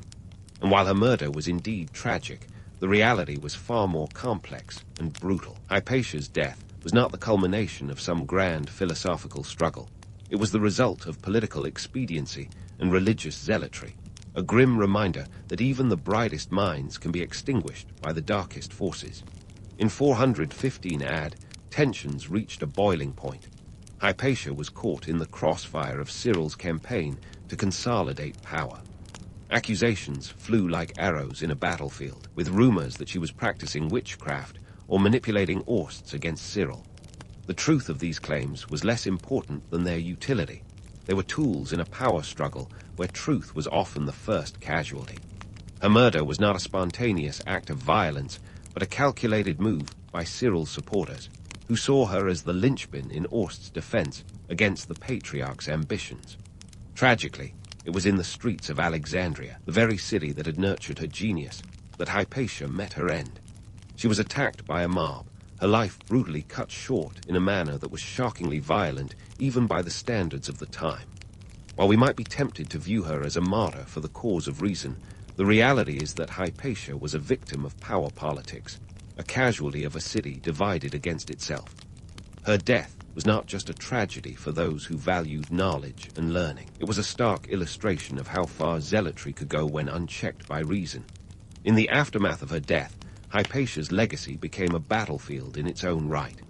Over the centuries, her story was co-opted by various groups, each eager to claim her as a symbol for their cause. To Renaissance thinkers, she was a martyr for science. To early feminists, an icon of female intellect. And to modern secularists, a cautionary tale about the dangers of religious extremism. Yet, in these retellings, the real woman often got lost amidst the legends. It's easy to romanticize Hypatia as a lone bastion of enlightenment in a world of ignorance, but that does a disservice to her true legacy. She was not an anomaly, but a product of her time, a testament to the enduring human spirit in the face of adversity. Her story is a reminder that the pursuit of knowledge is never without risk, but it is a risk worth taking. As we reflect on her life, we see not just a brilliant mind lost to the forces of darkness, but a legacy that continues to inspire those who dare to challenge the status quo. But don't start composing her eulogy just yet.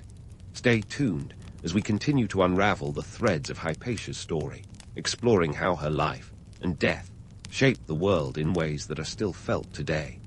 Her journey is far from over, and the lessons she left behind are as relevant now as they were in the bustling streets of ancient Alexandria. So, where were we? Ah yes, the tale of Hypatia doesn't just end with the grim events on the streets of Alexandria. Her story, much like a never-ending game of historical telephone, has been retold, reshaped, and reimagined through the ages. And why not? The allure of Hypatia as a tragic heroine is irresistible. She's a character that ticks all the boxes for a captivating narrative. Brilliance, beauty, and a brutal end. It's the stuff of legends, and legends, as we know, are often more about the storyteller than the subject. Let's fast forward a bit. After her death, Hypatia's legacy simmered in the background, waiting for the right cultural moment to erupt.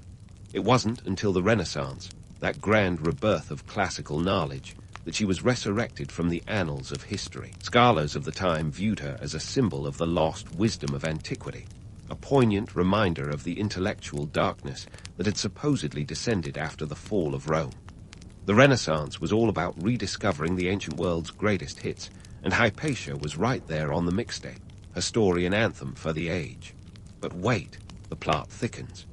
In the 18th and 19th centuries, as the Enlightenment started setting its coffee-shop debates about reason and science against the backdrop of religious dogma, Hypatia's story was rebooted once again.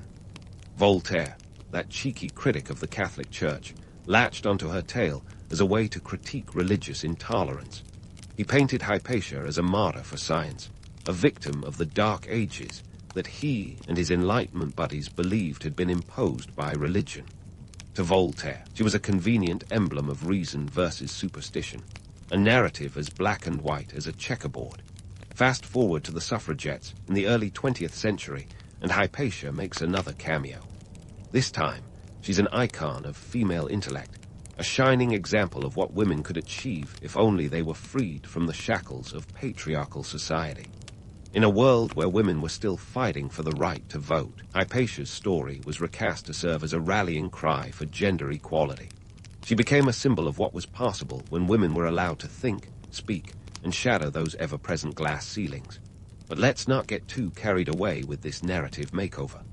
The truth is, while Hypatia was undoubtedly a trailblazer, she wasn't consciously fighting for women's rights or standing up against religious persecution in the modern sense.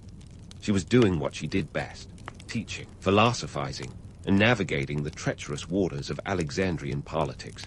Her story, as inspiring as it is, reflects the ambitions and biases of those who retell it as much as it does the reality of her life. Now, let's bring this back to the present day. In our modern world, where science and technology reign supreme, Hypatia's contributions to mathematics and astronomy are more relevant than ever. Her work on conic sections, for instance, laid the groundwork for later developments in geometry that are crucial to fields like physics and engineering. And her refinements to the astrolabe, they were an early step on the road to the GPS technology that now guides us through traffic jams and hiking trails alike. Hypatia's philosophical teachings, especially her engagement with Neoplatonism, have also left a lasting impact. The idea of a transcendent reality, a core tenet of Neoplatonism, has influenced countless thinkers, from early Christian theologians to modern philosophers. Her commitment to exploring the intersections of science, philosophy, and spirituality resonates in today's interdisciplinary approaches to knowledge, where boundaries between fields are increasingly blurred. But beyond her intellectual contributions, what makes Hypatia's story so enduring is its human element. She was a woman who thrived in a world stacked against her, a testament to the power of intellect and perseverance. Her life reminds us that knowledge is both a shield and a sword, a tool for navigating the complexities of the world, whether you're facing down a mob in ancient Alexandria or dissecting a spreadsheet in a modern office. So what do we take away from all this? Hypatia's story is a rich tapestry of myth and reality, a blend of historical fact and cultural interpretation. She stands as a symbol of the timeless struggle between enlightenment and ignorance, a reminder that the pursuit of knowledge is always worth the risk. Her life challenges us to question what we accept as truth and to seek understanding beyond the surface of things. In the end, Hypatia's legacy is a mirror, reflecting our values and aspirations back at us. She is a reminder that history is not just a series of dates and events, but a living narrative that we continue to shape and be shaped by. Her story is as much about the world we want to create as it is about the world she inhabited. So, as you drift off tonight, pondering the mysteries of the cosmos or the complexities of human nature, remember Hypatia, not just as a scholar or a martyr, but as a fellow traveler on the endless quest for knowledge. Because in the grand scheme of things, we're all just trying to make sense of the universe, one theorem at a time. And isn't that a journey worth taking? In the chaotic aftermath of the Sui Dynasty's spectacular flameout, you'd be forgiven for thinking ancient China was trying to outdo itself in the drama department. Imagine a nation so mired in political and economic disaster that even the most die-hard optimist would pack up and leave for Mars if it were an option. The Sui Dynasty, bless its heart, ran on the ambition of uniting China, but its leaders had the fiscal responsibility of a teenager with a credit card. The Piece de Resistance, a grand canal project that practically screamed, go big or go home. Except they went big asterisk and asterisk went home, leaving the empire teetering on the edge of collapse. Enter the Tang Dynasty, stage left, with all the bravado of a rock band on its first world tour. The Tang weren't just here to clean up the Sui's mess. They were ready to redefine the entire soundtrack. And leading this charge was Emperor Taizong, a man who could probably convince a fish to buy a bicycle. Born Lai Shimin, he wasn't just a ruler. He was the kind of guy who'd rewrite the rules entirely. Think of him as a historical fixer-upper specialist, but instead of a quaint cottage, he had an entire empire to renovate. Taizong's first order of business: take the crumbling remnants of the Sui's bureaucracy and give it the kind of makeover that would make reality TV producers weep with envy. He expanded the civil service examination system, which basically involved turning the administration from a family reunion of nepotism into a meritocratic battlefield. If you wanted a cushy government job, you now had to prove you could tell the difference between Confucius and a kumquat. By the way, this wasn't just a paper-pushing exercise. It was a radical overhaul that ensured the best minds were at the helm, steering the empire away from the iceberg of incompetence. But Taizong wasn't just about turning bureaucrats into overachievers. He had a knack for military expansion that could put a modern-day GPS to shame. Under his watchful eye, the Tang Dynasty stretched its borders like a yoga instructor trying to impress a room full of first-timers. The mid-7th century, the empire sprawled across 4 million square miles, making it the largest in the world at the time. His campaigns into Central Asia weren't just about flexing military muscle. They were strategic moves to control the lucrative Silk Road trade routes. The man had the foresight of a chess grandmaster and the ambition of a kid building a blanket fort. Of course, no discussion of Taizong's reign is complete without acknowledging his flair for diplomacy. Imagine having the charm to make your adversaries not just respect you, but actually want to be your BFF. That's the kind of magic Taizong worked. He invited foreign dignitaries to his court, treating them to a cultural exchange extravaganza, complete with poetry slams and philosophical debates that would have made Socrates nod in approval. This wasn't just a PR stunt. It was a clever way to forge alliances and ensure peace, allowing the Tang Dynasty to focus on internal growth rather than perpetual war. And speaking of growth, let's talk about Taizong's economic strategies. Remember that canal project the Sui had botched? Well, Taizong took that floundering infrastructure project and transformed it into the beating heart of the empire's economy. The Grand Canal became the superhighway of ancient China, facilitating trade and communication between the north and south, like a Silk Road on steroids. This wasn't just about moving goods. It was about moving ideas, people, and power, knitting the empire together in a way that political boundaries alone never could. But before you start thinking Taizong was some kind of ancient superhero, let's sprinkle a little reality into this tale. His rule, while groundbreaking, wasn't all sunshine and calligraphy. The man had a ruthless streak that could rival a Game of Thrones character.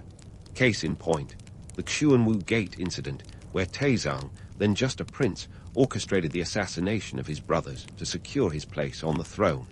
Familial love, more like familial survival of the fittest.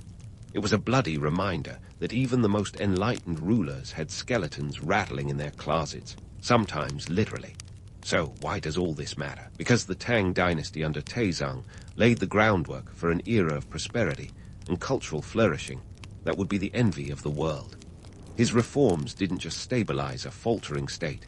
They transformed it into a powerhouse of art, science, and innovation.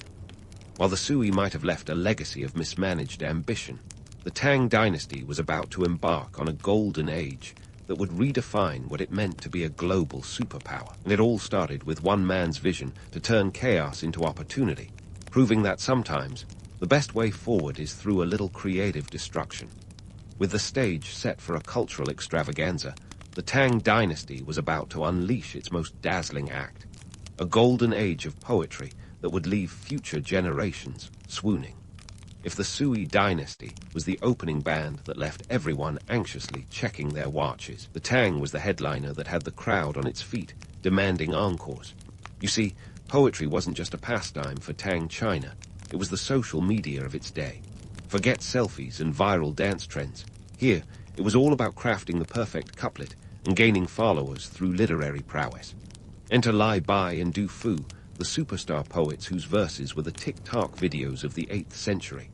Lai Bai, the rock star of the pair, was known for his free-spirited, almost intoxicating style, often literally, as he was said to write under the influence more often than not.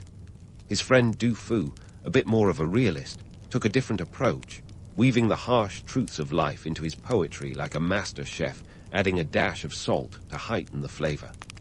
Between them, they penned works that captured the zeitgeist of the Tang era, blending the beauty of the natural world with the gritty reality of human existence. What's remarkable is that these poets weren't just lounging around in silk robes, penning verses by a babbling brook. The Tang dynasty had established a cultural meritocracy that made poetry more than just a noble hobby. It was a ticket to social mobility. Thanks to the imperial examination system, literary talent could propel someone from obscurity to the corridors of power faster than you could say Confucian classics. This system was like the Ivy League of ancient China, except instead of SAT scores, aspirants needed to know their way around a quatrain. But let's not get too carried away with the romantic notion of scholarly life. Sure, the system was designed to be egalitarian, but it was also a pressure cooker of epic proportions. Imagine cramming for an exam that could make or break your entire life, with questions so tough they made brain teasers look like child's play. The exams weren't just about demonstrating intellectual acumen. They were an endurance test of both body and mind. Candidates often spent days in cramped exam cells, emerging bleary-eyed and clutching their scrolls like survivors of an academic apocalypse. And the fallout from failure, devastating. Many scholars found themselves trapped in a cycle of relentless pursuit, trying again and again to pass these exams, sometimes well into their graying years. This wasn't just academic ambition. It was a gladiatorial arena where only the most tenacious survived. While success could earn you a cushy government post, failure could mean returning home to a life as a frustrated, overqualified peasant.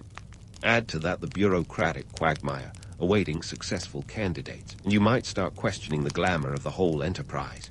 The Tang administration was a sprawling beast of red tape, where navigating the system was like trying to solve a Rubik's Cube blindfolded. Sure, you could rise to prominence through your literary skills, but once in the system, you had to contend with the same old office politics and power plays that seem to have plagued bureaucracies since the dawn of time.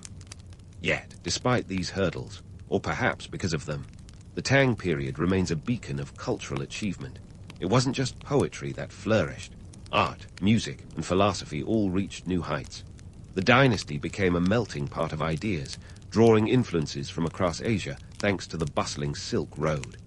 This cultural cross-pollination was like an ancient tech boom, with innovations spreading faster than gossip at a royal court. And while we're at it, let's debunk a few myths. The Tang dynasty is often romanticized as a time when scholars were revered like rock stars, their every word hung upon with bated breath. But the reality was a bit messier. For every Lai Bai and Du Fu, there were countless others whose contributions have been lost to history, their lives marked by quiet perseverance rather than celebrity. The system that celebrated genius also demanded conformity, and not every brilliant mind found a comfortable fit within its confines. Yet, this tension between creativity and conformity is precisely what made the Tang era so vibrant. It was a time when boundaries were pushed, not just in poetry, but across the spectrum of human endeavor. The cultural renaissance wasn't just about celebrating the arts. It was about redefining what was possible, laying the groundwork for future generations to build upon. In essence, the Tang dynasty's cultural renaissance was both a product of its time and a testament to human ingenuity. It reminds us that even amid bureaucratic challenges and societal pressures, the human spirit can soar to remarkable heights. The poets and scholars of the Tang era weren't just creating art, they were crafting a legacy that would echo through the ages. And while they might not have had the instant gratification of social media likes, their work continues to resonate, a testament to the enduring power of words and ideas. While the Tang poets were busy crafting their legacies in verse, the rest of the dynasty was knee-deep in a technological and economic revolution that would make even Silicon Valley blush. Let's kick things off with woodblock printing, the Tang dynasty's answer to the eternal question: how do we spread knowledge without the internet? Picture this. It's the mid-8th century, and someone has the brilliant idea to carve entire pages of text onto wooden blocks, slather them in ink, and press them onto paper. The result? A printing method that turned books from rare treasures into something slightly more attainable, like moving from a single hand-copied manuscript to a small print run. Now, don't get too excited. We're not talking about paperbacks flying off the shelves. This was still ancient China, after all, and the average peasant was more concerned with finding their next meal than picking up the latest bestseller. But for scholars and officials, woodblock printing was a game-changer, making it easier to disseminate Confucian classics and governmental decrees. It was the ancient equivalent of going from dial-up to broadband. Slow progress, but progress nonetheless. Speaking of progress, let's turn our attention to the Silk Road, that legendary trade route that made Marco Polo's tales seem almost plausible. The Silk Road wasn't just a road, it was the internet of its day, a sprawling network connecting China to the distant lands of the West. Think of it as the original global marketplace, with Chinese silk, paper, and porcelain swapping hands for Roman glassware, Persian rugs, and Indian spices. By the Tang era, this trade route was a buzzing artery of commerce, culture, and yes, even a little bit of intrigue. The Silk Road was so vital to the Tang economy that the dynasty poured resources into protecting and maintaining it, like a medieval version of an IT department, ensuring the Wi-Fi never goes down. This wasn't just about trade goods, though. Ideas traveled just as freely. Buddhism, for example, took the Silk Road Express from India to China, setting up spiritual shop along the way. It was globalization before globalization was cool, a vibrant exchange of goods and philosophies that shaped the course of history. But here's where we inject a dose of reality into this romantic vision of ancient trade networks. While the elites were reaping the benefits of the Silk Road bonanza, the average Tang citizen was living in a world that was less exotic adventure and more daily grind. You see, amid the high-tech wonders of woodblock printing and the bustling Silk Road, the common folk often struggled just to keep rice on the table. China in the Tang era was a society of stark contrasts, where the gap between the haves and the have-nots could be measured in both wealth and opportunity. Take the agricultural sector, for instance. The Tang dynasty made significant advancements in farming techniques, including the introduction of new rice strains that could be harvested more quickly. This was like upgrading from a horse-drawn plow to a shiny new tractor, at least in terms of increasing yields. But while these innovations helped feed a growing population, they didn't necessarily translate to prosperity for the average farmer. Land ownership was concentrated among a wealthy elite, leaving most peasants to work as tenant farmers or laborers, eking out a living from the land, but never truly reaping its rewards. And let's not forget the tax burden.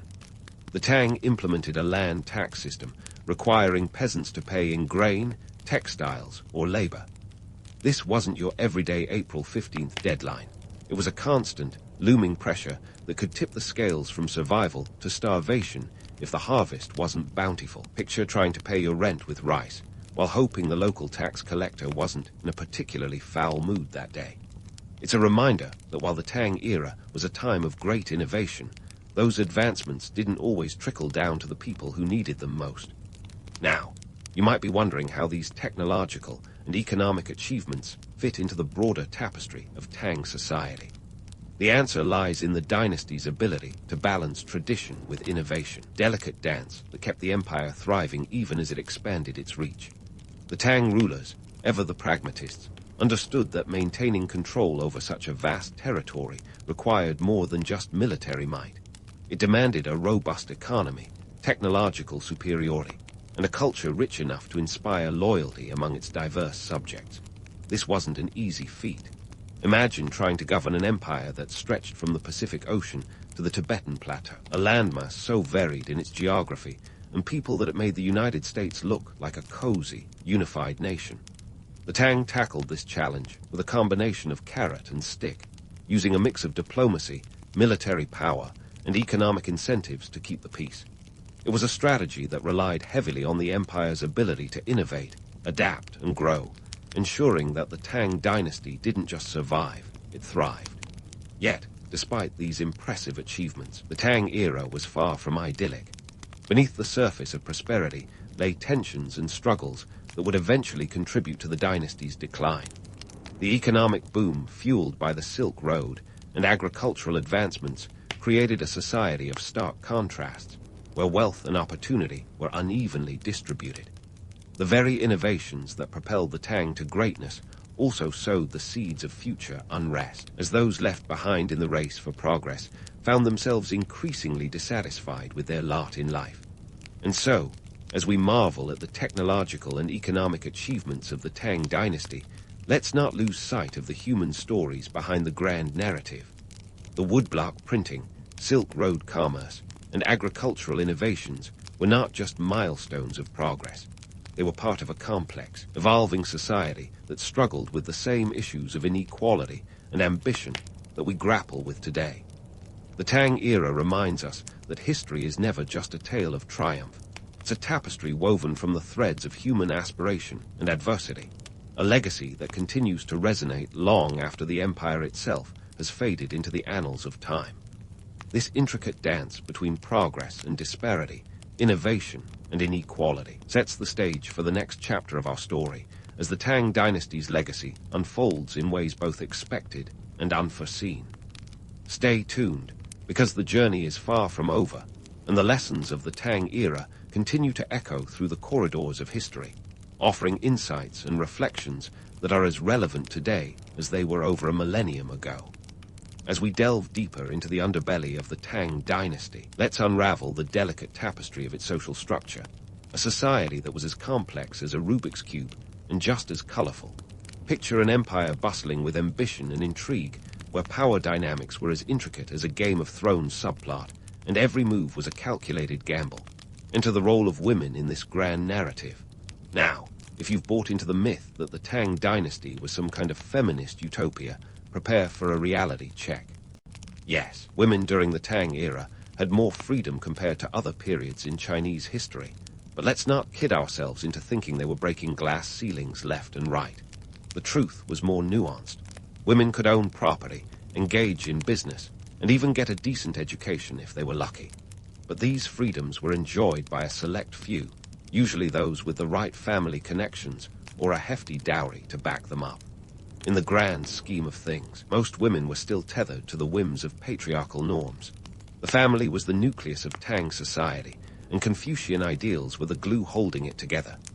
The Tang Code, the legal backbone of the empire, made it clear. Women were expected to be obedient daughters, loyal wives, and nurturing mothers. They weren't exactly drafting manifestos for gender equality. But wait, here comes the plot twist. Empress Wu Zetian. If there was ever a woman who took the script and rewrote it with a flourish, it was her. Wu Zetian was the only woman to officially rule as Emperor of China, and she didn't just shatter the glass ceiling. She obliterated it with the force of 1,000 sledgehammers. Her reign from 690 to 705 CE was a game changer, one that still has historians scratching their heads and debating her legacy. Born into a noble family in 624 CE, Wu Zetian was a woman who could spot an opportunity from a mile away. She started as a concubine to Emperor Taizong, and after his death, she maneuvered her way into the good graces of his successor, Emperor Gaozong. How? Well, let's just say that Wu Zetian had the political savvy of a modern-day spin doctor and the ambition of a tech startup founder. By the time she became Empress Consort, she was effectively running the show behind the scenes, but Wu Zetian wasn't content with being the power behind the throne. After Gaozong's health declined, she took the reins as Empress Dowager and Regent, and when that still wasn't enough, she proclaimed herself Emperor. That's right, she didn't settle for being a co-ruler or a figurehead. She declared herself the sole ruler of China. It was a bold move that sent shockwaves through the patriarchal order, and one that required a fair share of political machinations. Think alliances, purges, and a few strategic eliminations of rivals. Now, let's not sugarcoat it. Wu Zetian's reign was marked by ruthless power plays that would make Machiavelli blush. She established a secret police force to root out dissent and wasn't shy about using torture or execution to keep her grip on power. Her critics painted her as a tyrant, a manipulator who used every trick in the book to maintain control. But here's the kicker. Despite, or perhaps because of, her iron-fisted rule, she also ushered in an era of stability and prosperity. Under Wu Zetian's leadership, the imperial examination system was expanded, opening up government positions to a broader pool of talent. She promoted capable officials regardless of their background, a move that wasn't just progressive but practical. Her foreign policy was marked by strategic alliances and military campaigns that secured the empire's borders. And let's not forget her contributions to arts and culture. She was a patron of Buddhism, commissioning the construction of temples and stupas that would stand the test of time. But why does Wu Zetian remain such a controversial figure? Well, her story is a testament to the double-edged sword of power. On one hand, she was a trailblazer who defied societal norms and proved that women could wield power just as effectively as men. On the other, her methods were often brutal, a stark reminder of the lengths to which people will go to achieve and maintain authority. Wu Zetian's reign challenged the status quo, but it also reinforced the idea that power was a dangerous game, one that required both cunning and ruthlessness. Her legacy is a complex one, a blend of progress and patriarchy that leaves us questioning the true cost of breaking barriers.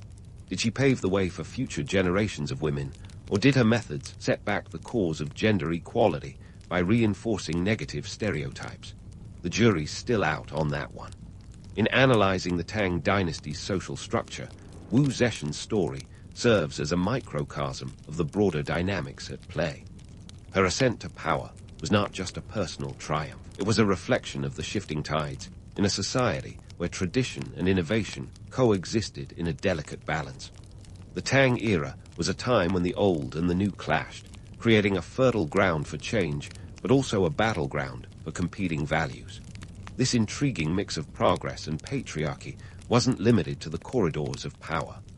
Across the empire, ordinary people were grappling with similar tensions. The burgeoning middle class was navigating a world where social mobility was possible, but not guaranteed, where the promise of advancement came with its own set of challenges.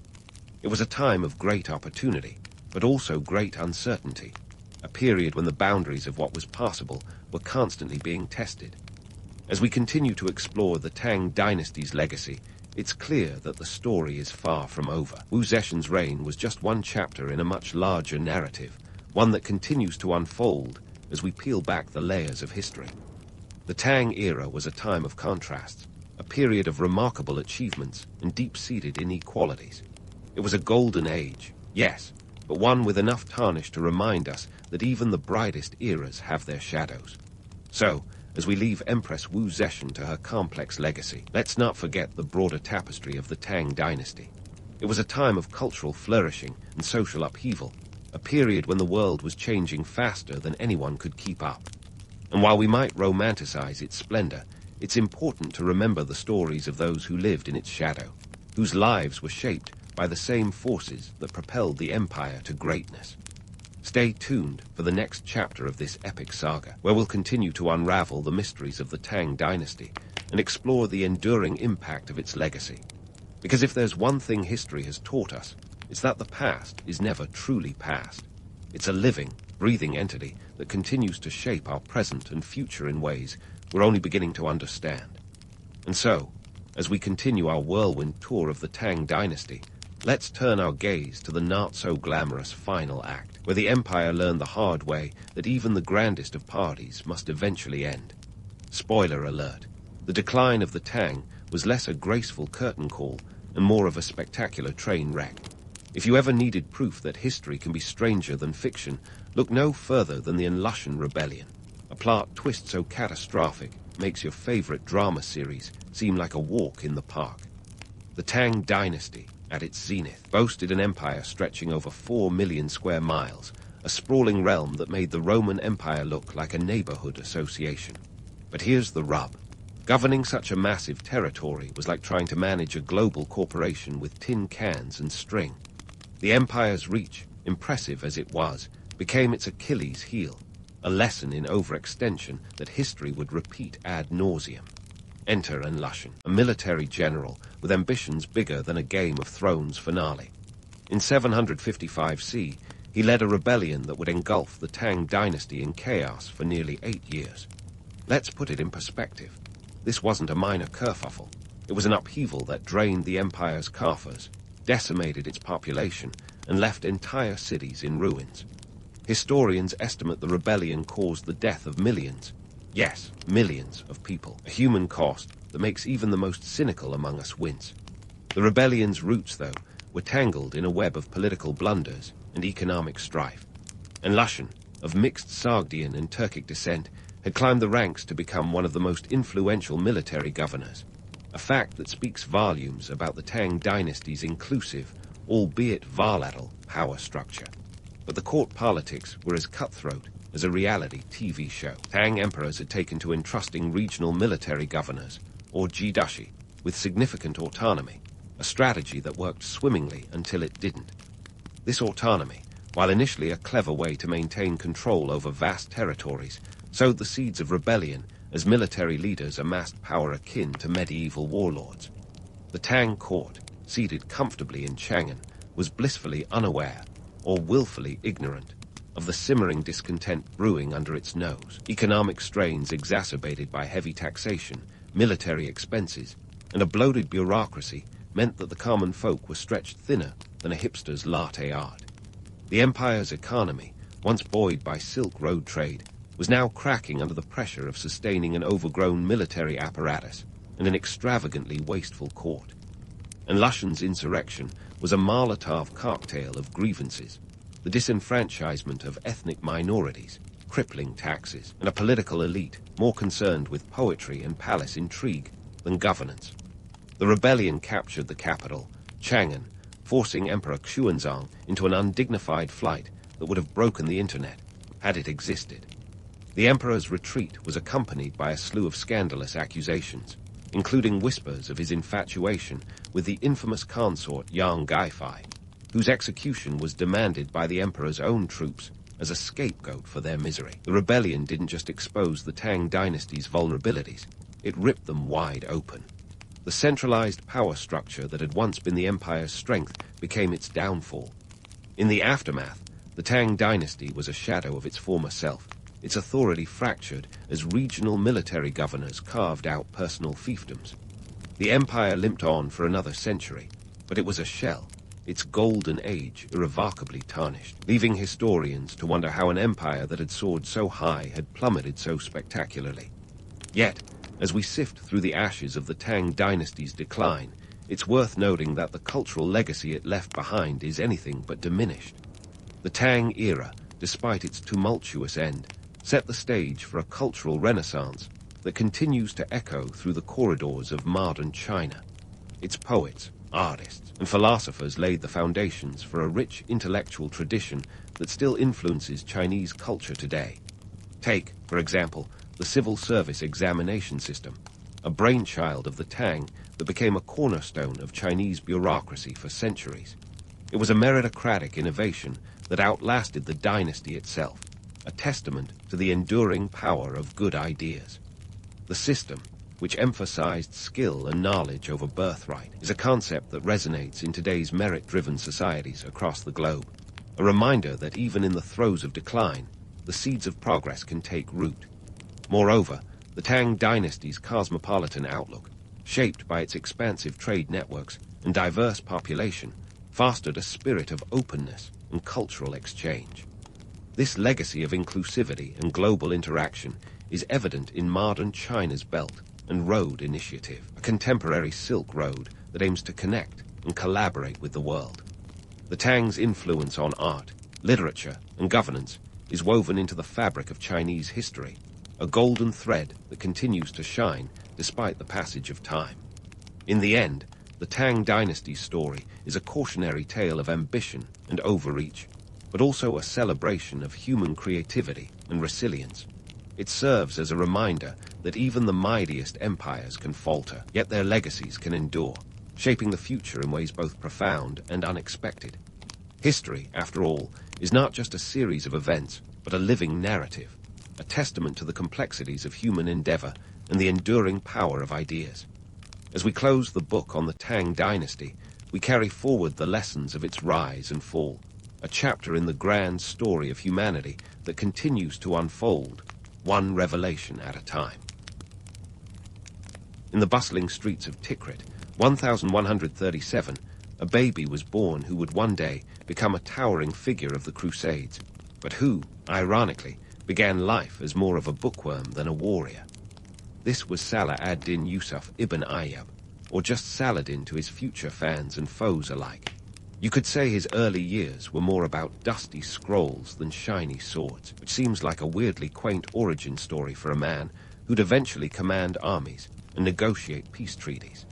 Saladin's childhood unfolded in an era when the world was a chessboard of empires and petty kingdoms, with rulers more interested in their next territorial maneuver than in existential questions about life and love.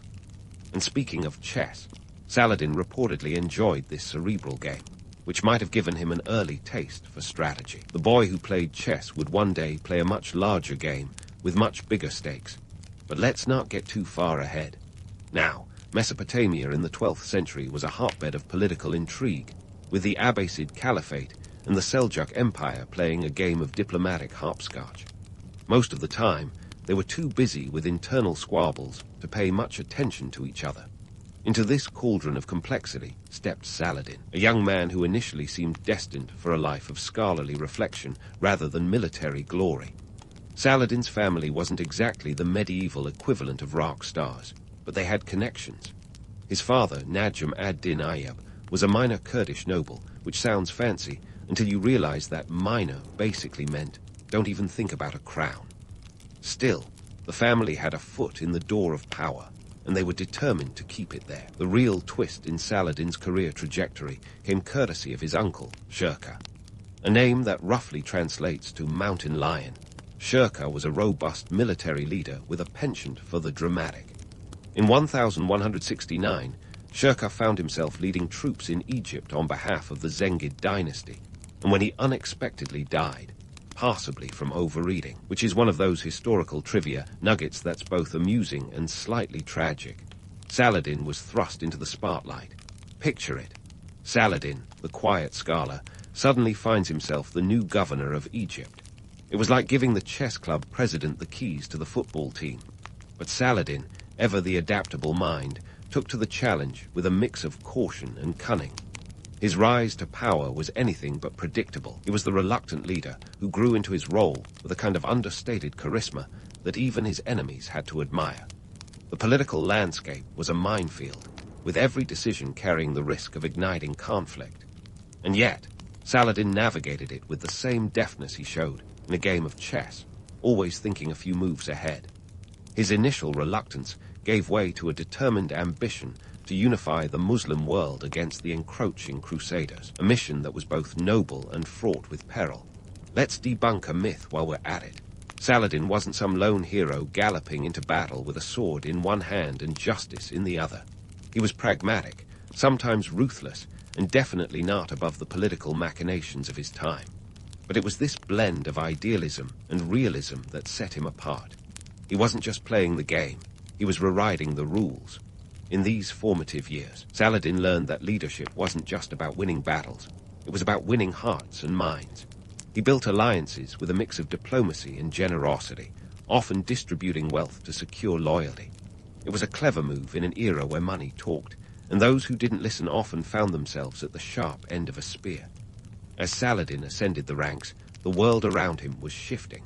The Crusader states were like a thorn in the side of the Islamic world, and the call for a new leader to unite the various factions was growing louder. Saladin's rise was timely, and his vision resonated with those who saw him as a beacon of hope. Ultimately, Saladin's early life was a testament to the unpredictable nature of history. He was a man who might have remained a footnote in the annals of time, content with scholarly pursuits, had it not been for a twist of fate and the untimely demise of his uncle. Instead, he became a legend, celebrated both for his military prowess and his ability to navigate the treacherous waters of politics with the same skill he once applied to a game of chess. The rest, as they say, is history, a history that would see Saladin become a symbol of chivalry and leadership, his name echoing through the centuries as both hero and strategist. Saladin's rise from scholarly obscurity to legendary leader wasn't just a stroke of luck or a divine plan. It was a testament to the power of strategic thinking and a flair for the dramatic. Fast forward to 1187, and we find Saladin orchestrating what would become one of the most pivotal battles in the Crusades, the Battle of Hattin.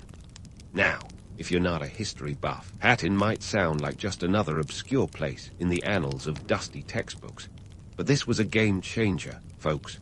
A showdown that transformed the balance of power and made Saladin's name synonymous with military genius. Let's set the scene. The Crusader states were like a patchwork quilt of fortified castles and ambitious knights, always a thorn in the side of the Muslim world. Saladin was determined to unite the fractured Muslim territories and push back the Crusader states. This was more than just a territorial dispute. It was a clash of cultures, religions, and politics that had been simmering for decades. And at the heart of it all was Saladin, the man with a plan. The year is 1187, and the heat of July in the Levant was not just sweltering, it was scorching. Saladin, ever the strategist, decided to turn the sun into an ally. He lured the Crusader forces, led by King Guy of Lusignan, into the arid plains of Hattin. The Crusaders, ever eager to take the bait, marched out of their strongholds with about 20,000 men, including knights, foot soldiers, and enough ambition to fill a medieval epic. Saladin, on the other hand, commanded a slightly larger force of around 30,000 seasoned warriors who were as comfortable in the desert as a camel at a watering hole. Now here's where Saladin's cunning really shines. Knowing the terrain like the back of his hand, he chose to cut off the Crusader army from any access to water. Picture this: thousands of knights in heavy armor, trudging through the desert, parched and desperate for a drop of water. That's right. Saladin turned the very landscape into a weapon. While the Crusader army was wilting under the relentless sun, Saladin's forces were positioned strategically near the water sources, fresh as daisies and ready to pounce. By July 4th, the Crusader army was in dire straits, their morale as dry as their water skins.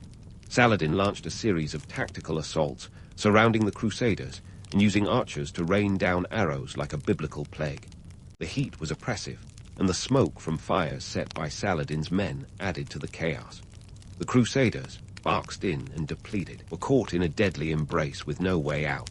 It was like watching a chess match where one player, oblivious to the looming checkmate, realized too late that they'd been outmaneuvered.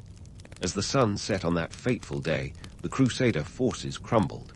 The relic of the True Cross, a prized possession and spiritual talisman, was seized by Saladin's forces. King Guy himself was captured, along with many of his knights. It was a decisive victory that sent shockwaves through the Christian world and elevated Saladin's status from regional leader to legendary figure. But let's not get caught up in the romanticism of medieval warfare. The reality was brutal. Thousands of men lay dead on the battlefield, victims of not just the sword, but the strategic brilliance that Saladin wielded like a weapon. The economic cost of warfare was staggering. Armies were expensive to maintain, and the resources poured into military campaigns could have funded entire cities. Saladin's victory wasn't just about the battlefield. It was a triumph of logistics and resource management. He understood that winning hearts and minds was as crucial as winning battles. Saladin's reputation for chivalry and honor was cemented by his humane treatment of prisoners. But let's not sugarcoat it. While he was indeed generous and often merciful, he was no saint. He was a product of his time, as capable of ruthless pragmatism as he was of noble gestures. The myth of the chivalrous knight might warm the heart, but the reality was a complex tapestry of politics, strategy, and power plays. The Battle of Hattin was a turning point that would lead to the Muslim reconquest of Jerusalem later that year. It was a masterclass in strategy, a testament to Saladin's ability to outthink his opponents and leverage every advantage. But it was also a reminder of the harsh realities of power and the lengths leaders would go to secure their legacies. As the dust settled over Hattin, Saladin's name became legend, whispered in the halls of power and the tents of soldiers. He was the leader who had turned the tide, a figure who embodied both the ideals and the brutal truths of his era. The path he carved through history was far from over, and the echoes of his strategies would resonate through the centuries, a reminder of the enduring dance between legend and reality. And so, Saladin's story continues, a complex tapestry of ambition, strategy, and human nature set against the backdrop of one of history's most turbulent times. The Battle of Hattin was not the end, but merely a step in a much larger journey, a journey that would see Saladin's name etched into the annals of history, both as a hero and a strategist of unmatched skill. With the dust barely settled over Hattin, it was time for Saladin to hang up his battle boots and dive headfirst into the dizzying world of governance. The battlefields may have catapulted him to fame, but the real challenge was yet to come, ruling over the sprawling Ayyubid dynasty and trying to unite the ever-so-divided Muslim world. You could say the battlefield was his stage, but now the empire was his jigsaw puzzle, with pieces scattered and some missing altogether. Saladin's administration was like a medieval version of the office, complete with a slew of quirky characters and a leader who was part strategist, part diplomat, and occasionally a bit of a juggler.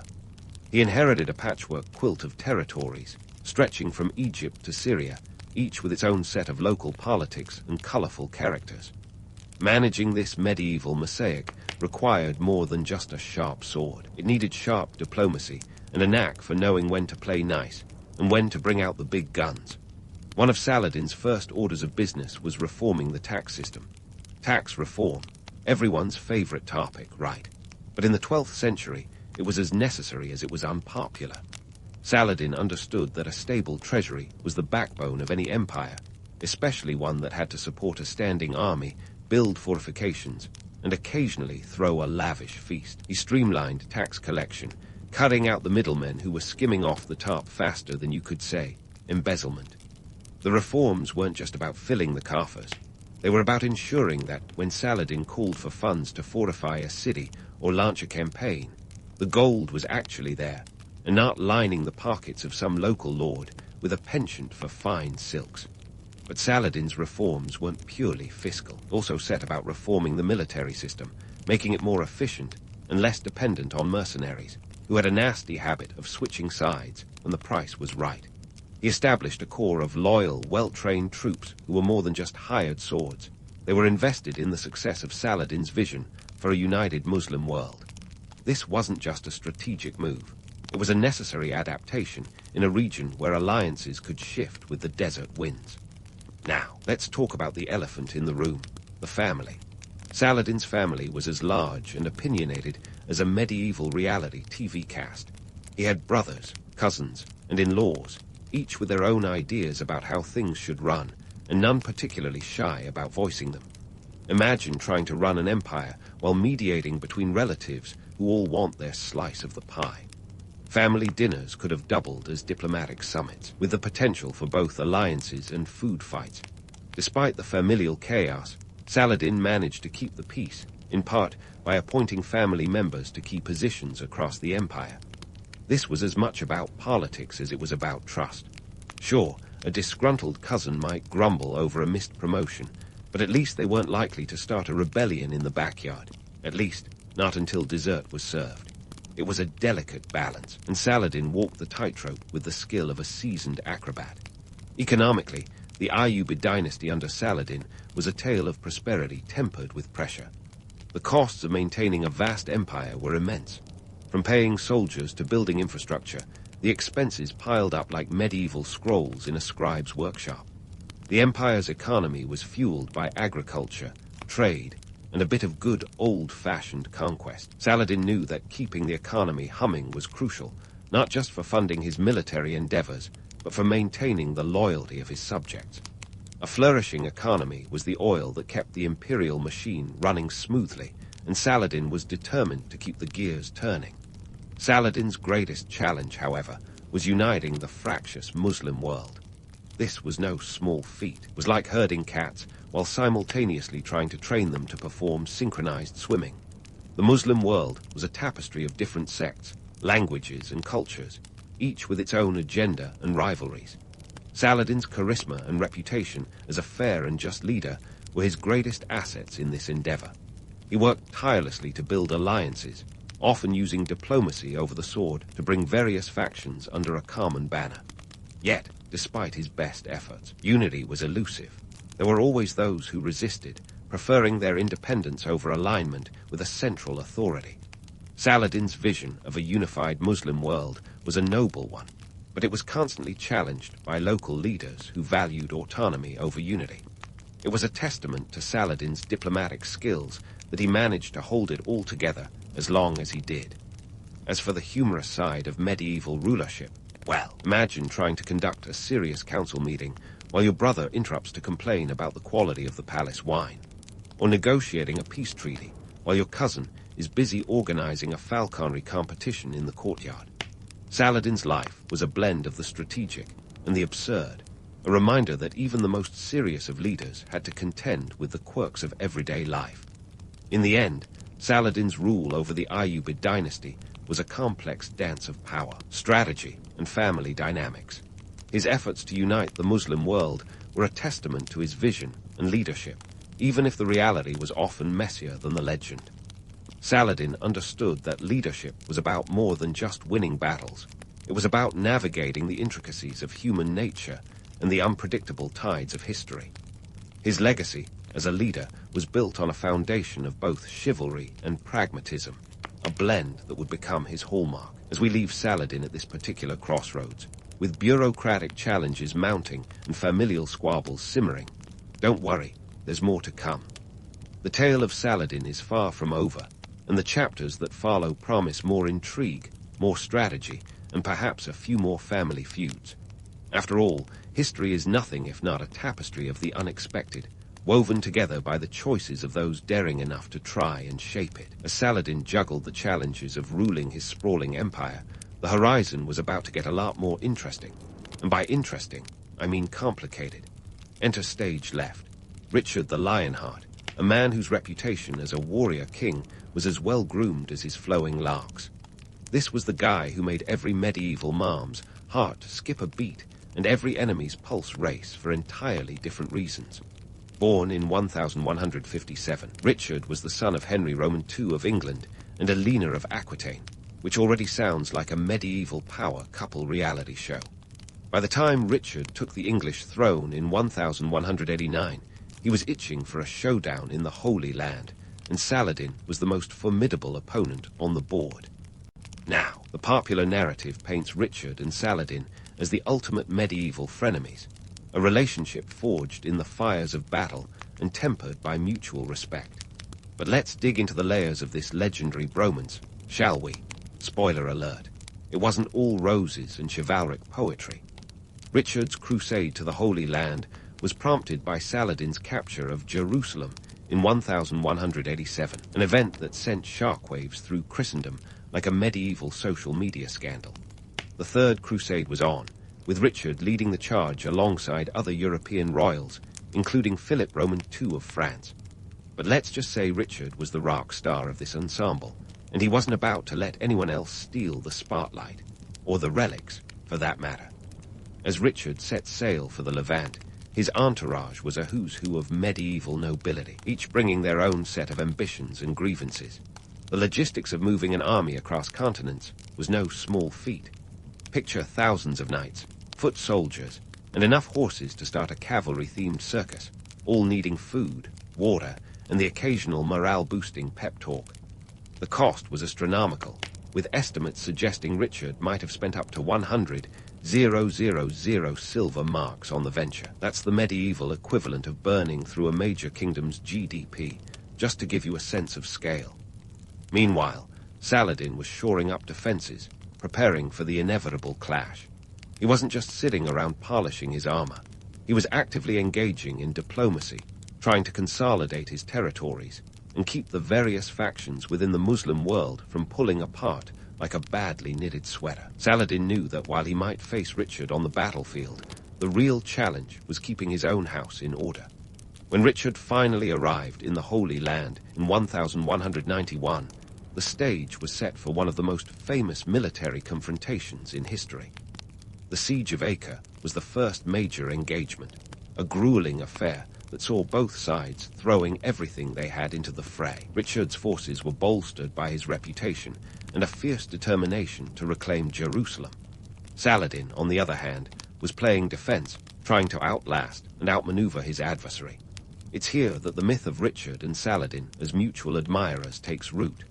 According to some chronicles, when Richard fell ill during the siege, Saladin sent him fruit and snow to help alleviate his fever, an act of chivalry that would be right at home in a romantic epic. But before you get too misty-eyed, remember that medieval diplomacy was a game of optics as much as substance. Saladin's gesture was as much about showing off his own magnanimity as it was about genuine concern. It was PR gold, the kind of thing bards would sing about for generations. The battle for Acre raged on for months, a grueling test of endurance and strategy. Richard's forces eventually captured the city in July 1191, a victory that was both a tactical win and a propaganda coup. But it came at a cost. Thousands of prisoners were taken, and negotiations over their fate became a dark chapter in the Crusade. Richard, frustrated by delays in ransom payments, ordered the execution of around 700 Muslim prisoners, a brutal reminder that chivalry had its limits. As Richard's forces pushed toward Jerusalem, the cat-and-mouse game with Saladin continued. The two leaders never met on the battlefield directly, but their armies clashed repeatedly. Richard won several skirmishes, including the Battle of Arsuf, where he showcased his tactical prowess by leading a fierce cavalry charge. Saladin, ever the strategist, avoided a direct confrontation, preferring to harass and delay rather than engage in a pitched battle that could end in disaster. Despite the clashes, there was a begrudging respect between the two leaders. Saladin recognized Richard as a formidable opponent, a man who could match him in both courage and cunning. Richard, for his part, admired Saladin's tactical acumen and his ability to inspire loyalty among his troops. It was a rivalry colored by a strange mix of admiration and animosity, with both men understanding that their legacies were being forged in the crucible of conflict. Meanwhile, the economic strain of the crusade weighed heavily on both sides. Richard's campaign was a financial hemorrhage, draining resources faster than a leaky bucket. Back in England, his brother John was busy plotting his own power moves, adding a dash of family drama to the already complex political landscape. Saladin, too, felt the pinch, as the costs of war strained his treasury and threatened to unravel the alliances he had painstakingly built. As the crusade dragged on, it became clear that neither side could claim a decisive victory. By 1192, negotiations for a truce were underway, a pragmatic acknowledgement that both leaders had more to gain from peace than continued bloodshed. The resulting treaty allowed Christian pilgrims access to Jerusalem, while the city itself remained under Muslim control. It was a compromise that reflected the realities on the ground, a testament to the practicalities of medieval diplomacy. And so, the curtain fell on this chapter of the Crusades, leaving behind a legacy of both myth and reality. The rivalry between Richard and Saladin became the stuff of legend, a tale of two great leaders bound by fate and circumstance. They were icons of their age, each embodying the chivalric ideals of their respective cultures, while also revealing the harsh truths of medieval warfare. But let's not romanticize it too much. The Crusades were a brutal, costly affair, a clash of civilizations that left scars on both sides. Richard and Saladin were products of their time, leaders who navigated the treacherous waters of politics and war with a blend of courage and pragmatism.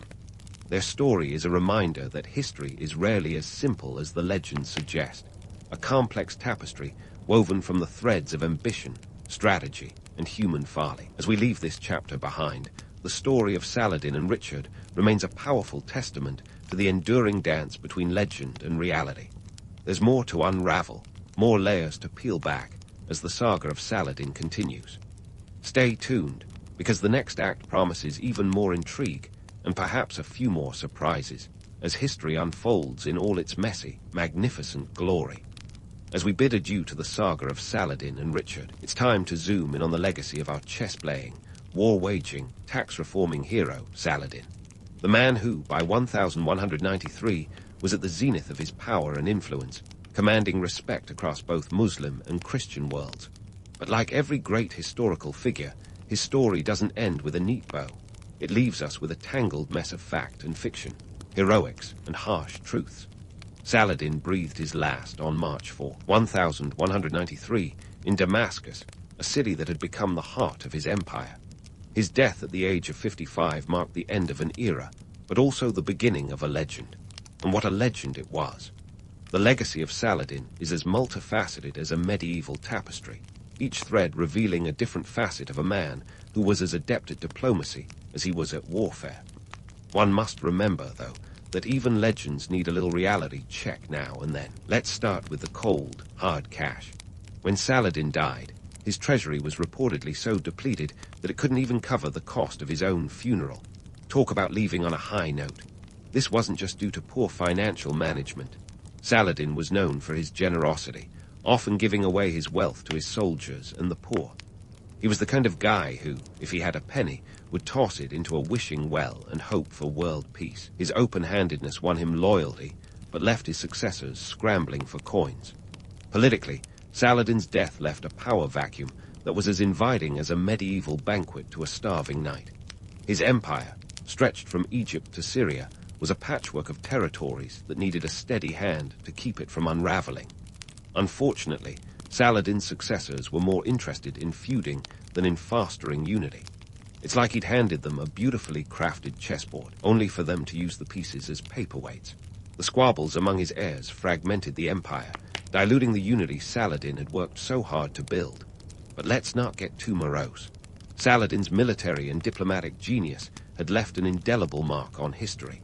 His ability to unite diverse factions under a common cause, however temporarily, was nothing short of remarkable. In an era when allegiances shifted faster than a knight could draw his sword, Saladin's charisma and strategic mind were his greatest weapons. His dealings with Richard the Lionheart are often romanticized as a chivalric chess match of mutual respect.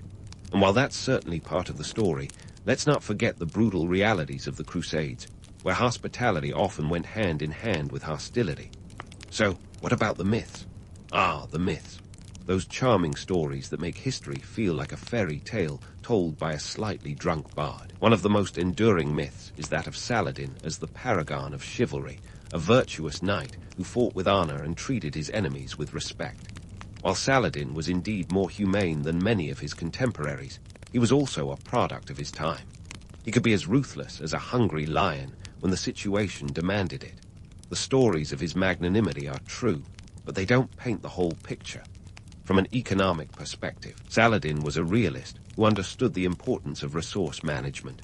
His campaigns were not just military endeavors. They were logistical feats that required careful planning and execution. The costs of war were staggering, with armies consuming resources like a medieval black hole. Saladin's ability to sustain his campaigns while keeping his empire financially viable was a testament to his strategic acumen. It's a lesson modern leaders could learn from. Wars might be waged on the battlefield, but they're won in the treasury. And what about those leadership lessons we promised? Saladin's story is a masterclass in the art of balancing idealism with pragmatism. He showed that leadership isn't just about wielding power, it's about wielding influence. His ability to inspire loyalty and galvanize support was rooted in his vision for a unified Muslim world, a vision that transcended personal ambition. In a world where leaders often measure success by territory conquered, Saladin's legacy lies in the hearts and minds he won. As we wrap up this historical roller coaster, let's take a moment to reflect on how Saladin's legacy has been shaped not just by history, but by the stories we've chosen to tell. He's been cast as both hero and villain, strategist and saint. The truth, as always, is somewhere in between. Saladin was a man of his time, a leader whose actions were dictated by the complex interplay of politics, culture, and necessity. His story is a reminder that history is rarely black and white. It's a rich tapestry of human experience, woven from the threads of ambition, courage, and the occasional act of kindness. In the end, Saladin's legacy is not just about the battles he fought or the treaties he brokered. It's about the enduring impact of his leadership, the lessons he left behind for future generations. As we look back on his life, we see a man who navigated the turbulent waters of medieval politics with a steady hand and a sharp mind. His story is a testament to the power of vision and the enduring dance between legend and reality. So, as you drift off to sleep, let the story of Saladin serve as a reminder of the complexities of history and the enduring human quest for understanding. In a world that often simplifies the past into neat narratives, Saladin's legacy stands as a testament to the richness and depth of our shared human experience. And who knows, perhaps somewhere in the annals of time, Saladin himself is smiling, content to be remembered as both a man and a legend. In the steamy jungles of the Gulf Coast of Mexico, around 1200 BCE, something extraordinary was happening. Picture a time when most of the world was still figuring out the wheel. Meanwhile, the Olmecs were busy chiseling away at massive stone heads. These weren't just any heads. They were colossal, weighing up to 50 tons and measuring up to 11 feet tall. Think of them as the ancient world's version of rock stars, literally. But why, you might ask? Would a civilization dedicate so much effort to creating what could be mistaken for ancient lawn ornaments? Well, let's uncover that mystery, shall we? The Olmec civilization, often dubbed the mother culture of Mesoamerica, sprang to life in a region that could best be described as a sauna on steroids. The Gulf Coast of Mexico isn't exactly the kind of place you'd think to start a civilization. It's hot, humid, and mosquito-infested, but the Olmecs weren't deterred by a little sweat. They thrived in this environment, which shaped their society in ways that are as fascinating as they are practical. First, let's talk about geography. The Olmecs set up shop in what is now the modern-day states of Veracruz and Tabasco. This choice wasn't random. The region was a veritable treasure trove of resources.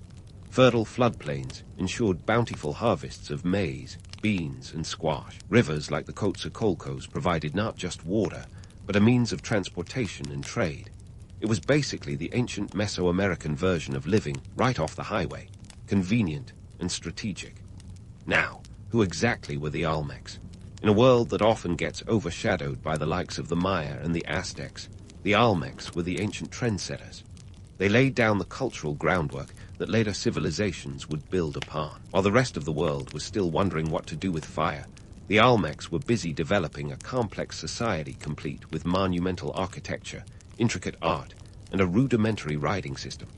They were the original Mesoamerican influencers, setting trends long before anyone had heard of hashtags.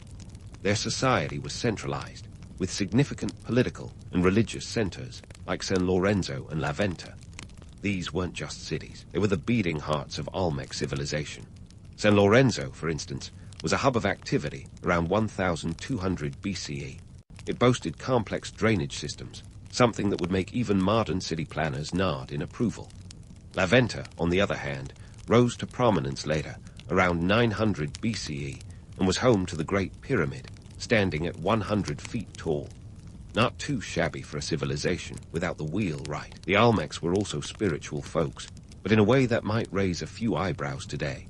Their religion involved shamanistic practices and a pantheon of gods that might have made even the most imaginative fantasy writers jealous. Jaguar worship was a big deal, likely due to the animal's prowess and status as top predator in the jungle. And their elite class, possibly shamanic rulers, claimed divine connection, which helped them maintain their grip on power. Because, let's face it, nothing says, "Don't mess with me," like claiming to have lunch with the gods. But let's get back to those stone heads. Why the obsession? They weren't just random boulders shaped into faces. These sculptures are believed to represent Olmec rulers, and their creation was no small feat. Transporting these massive stones from the distant Tuxtla Mountains required ingenuity and manpower. Think about it. Without cranes or trucks, they moved these behemoths over 60 miles. It's like dragging a small building through a jungle, a testament to their engineering skills and determination. The heads themselves are works of art, with intricate features and distinct expressions that suggest they were portraits, not generic sculptures. Each head has a unique headdress, possibly indicating the ruler's rank or achievements. In a way, they were the Olmec version of Instagram, capturing the likeness of individuals for posterity. Except, instead of likes and shares, they got a permanent spot under the jungle canopy. So, why do the Olmecs matter? For starters, they were pioneers. The Olmecs developed the earliest known Mesoamerican calendar, a precursor to the more famous Maya calendar. They also pioneered the concept of zero, a mathematical leap that wouldn't be seen in the old world for centuries.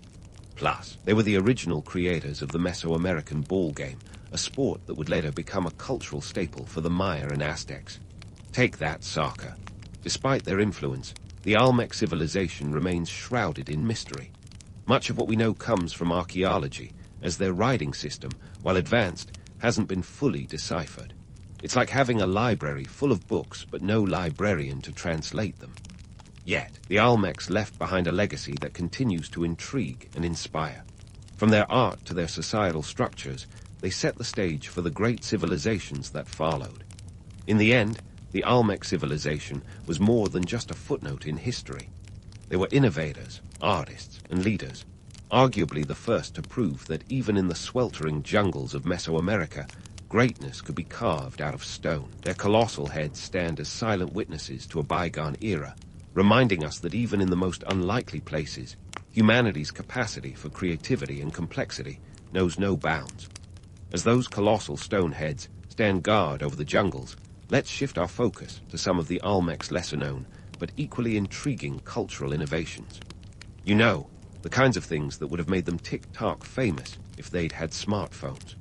Take their early writing system. For instance, this wasn't your typical ABCs, but rather a complex set of symbols that scholars today are still scratching their heads over. Imagine trying to crack a code without a Rosetta Stone.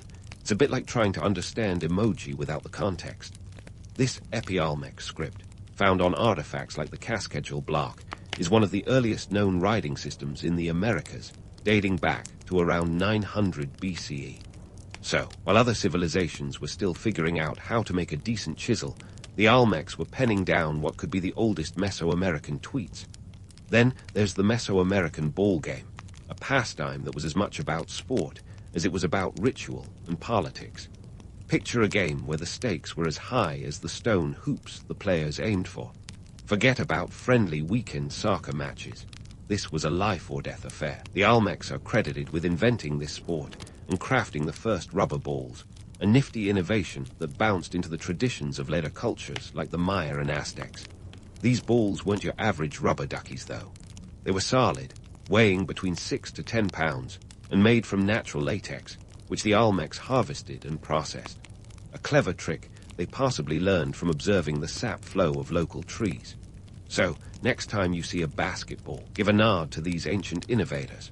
Of course, the Olmecs didn't just dabble in sports and riding. Their religious practices were as intense as their ball games. Jaguar worship, for instance, wasn't just a case of animal admiration. It was a whole belief system. The jaguar, with its stealth and power, was seen as a bridge between the earthly and the divine.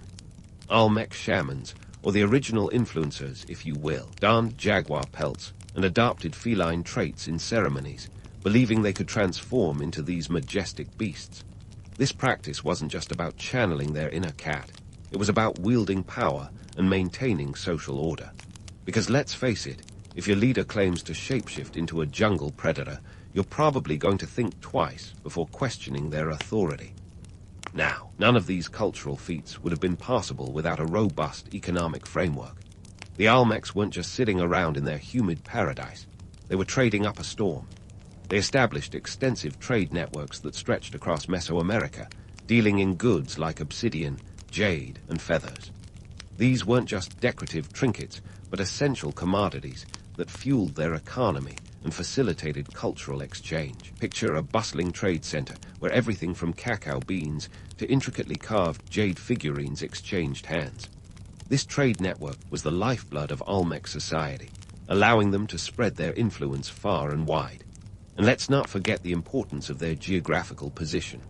The Gulf Coast, with its rivers and fertile lands, was a prime real estate for agriculture, which was the bedrock of their economy. The Olmecs were savvy farmers, cultivating crops like maize, which fed their people and fueled their civilization's growth. This agricultural surplus allowed them to support a class of artisans, priests, and rulers who could focus on cultural and societal advancements instead of toiling in the fields.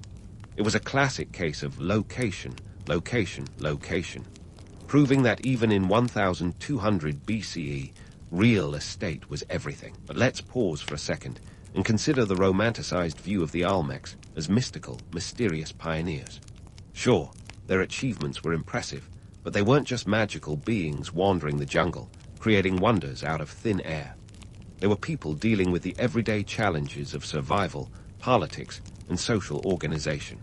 Their innovations were responses to these challenges, pragmatic solutions dressed up in ceremonial garb. They were relentless problem solvers, driven by necessity as much as creativity. So, as we marvel at their colossal heads and intricate carvings, let's remember the reality behind the romance. The Olmecs were the ancient version of Silicon Valley startups, innovative, influential, and sometimes misunderstood. They laid the foundation for future civilizations, their impact echoing across centuries. And while their society may have vanished into the mists of time, their legacy is etched in stone, rubber, and the very fabric of Mesoamerican culture. As we continue this historical journey, consider how the Olmecs, with their blend of art, innovation, and enterprise, set the stage for everything that followed. They weren't just the first chapter of Mesoamerican history. They were the prologue to an epic saga that would unfold across the ages, inspiring generations to come. Their story isn't just about what they created, but how they transformed the world around them, leaving an indelible mark on history. Now, let's delve into the political landscape of the Olmec civilization, a place where power dynamics were as tangled as the jungle vines surrounding them. While we might imagine ancient rulers as either tyrannical overlords or benevolent sages, think Game of Thrones meets the Lion King, the truth about the Olmec leadership falls somewhere in between, with a sprinkle of PR spin for good measure. First things first, the Olmec society was hierarchical, but not in the way you might picture a pyramid scheme. It was more like a tiered cake, with the top layer, a small elite class, gobbling up most of the frosting. These elites were likely the shaman kings, who wielded both political and spiritual power. And let's be clear, claiming divine connections was a savvy move. After all, nothing says I'm in charge like convincing everyone you've got a direct line to the gods. Talk about a cosmic endorsement deal. Now, you might wonder, did the Olmecs have a centralized government like some Mesoamerican IRS? Not exactly. Their political structure was a bit more, shall we say, fluid. Evidence suggests that while there was centralized authority, it wasn't a rigid bureaucracy. Instead, likely revolved around influential city centers like San Lorenzo and La Venta, where local rulers held sway. Picture a series of city-states, each with its own version of a charismatic CEO at the helm. These leaders were adept at maintaining the delicate balance between cooperation and competition, a political high-wire act that kept the Olmec world spinning. But what about those colossal stone heads? Surely they didn't just serve as garden gnomes on steroids. Well, these weren't mere vanity projects. They were political tools, crafted to immortalize rulers and broadcast their legacy across the ages. Imagine them as ancient billboards with a touch of artistry. No flashing lights, just pure stone-cold gravitas. Each head was different, suggesting they weren't just generic depictions, but actual portraits of individual rulers. And while their headdresses might have been the ancient equivalent of a power suit, they also likely conveyed rank and achievements, a visual CV carved into basalt. Yet, for all their grandeur, the stories surrounding Olmec rulers often veer into the realm of myth. Take, for instance, the tales of rulers transforming into jaguars, a narrative that smacks of ancient spin doctoring. This wasn't just about impressing the neighbors. It was a strategic move to legitimize authority. By entwining their personas with powerful symbols like the jaguar, Olmec rulers crafted an image of strength and otherworldliness. It was the ultimate PR campaign, because why settle for being a mere mortal when you can be part man, part jungle predator? Of course, behind these captivating tales lies the gritty reality of maintaining power in a society where resources were as prized as rare Parcayman cards. The Olmecs, savvy traders that they were, knew the value of networking. Their extensive trade routes not only brought in luxury items like jade and obsidian, but also reinforced political ties. Think of it as ancient diplomacy with a side of exotic bling. By controlling these trade networks, Olmec leaders secured their influence and ensured the loyalty of their subjects, a clever strategy that kept their political machine well-oiled. But let's not romanticize their system too much. The Olmec political landscape was not without its challenges. Power struggles and resource scarcity were constant threats lurking in the background, ready to topple any leader who dared to rest on their laurels. In such a competitive environment, rulers had to be shrewd, adaptable, and occasionally ruthless. They weren't just figureheads. They were strategic masterminds playing a complex game of chess where every move had consequences. So, as we peel back the layers of Olmec society, it's clear that their political structure was a fascinating blend of the mystical and the pragmatic. These ancient leaders were more than just ceremonial figures in feathered headdresses. They were architects of a society that, despite its challenges, thrived in one of the most unforgiving environments on Earth. And while their stories may be tinged with myth, the reality of their leadership was grounded in the harsh truths of power, survival, and the human desire to leave a lasting legacy. As we continue to unravel the mysteries of this enigmatic civilization, let's remember that the Olmecs were not just relics of a forgotten past. They were pioneers, innovators, and visionaries who laid the groundwork for future Mesoamerican cultures. Their influence echoes through time, reminding us that the quest for power, identity, and legacy is as old as civilization itself. Stay tuned, because we've only just scratched the surface of the Olmec saga, and there's plenty more history to explore.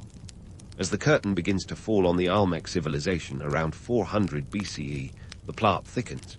What caused the decline of a society that seemed to have it all? Innovation, influence, and those unforgettable stone heads. Was it Mother Nature throwing a temper tantrum, a catastrophic event, or just an ancient case of civilization burnout? Let's grab our metaphorical magnifying glass and dig into the archaeological evidence and historical theories that attempt to explain this ancient mystery. First up, let's talk environmental change. The Olmecs, with their penchant for building in sweltering jungles, were no strangers to the whims of nature. Archaeological data indicates that shifts in climate could have played a significant role in their decline. Around 400 BCE, evidence suggests a period of increased volcanic activity in the region, which is about as welcome as a surprise pop quiz. The Tuxtla Mountains, not far from Olmec heartlands, were particularly active. Imagine living in a place where the ground shakes and rivers of molten rock threaten your morning commute. It was like living in a Michael Bay movie, minus the CGI.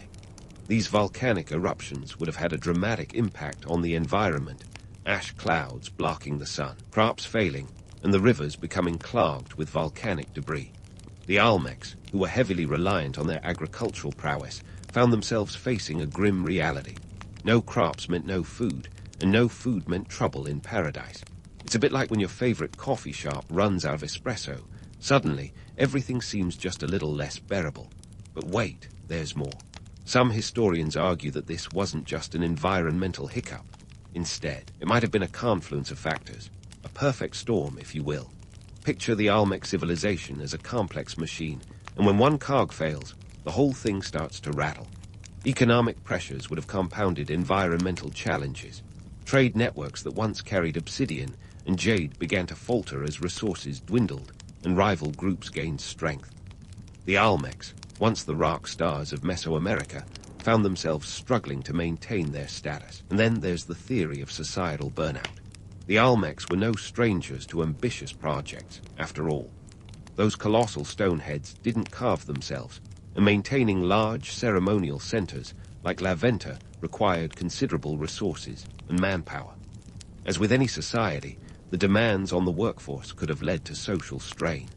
Imagine being part of a society where every other day is a massive ancient construction project. Even the most dedicated laborer might start feeling like they're stuck in a never-ending episode of ancient Mesoamerican builders.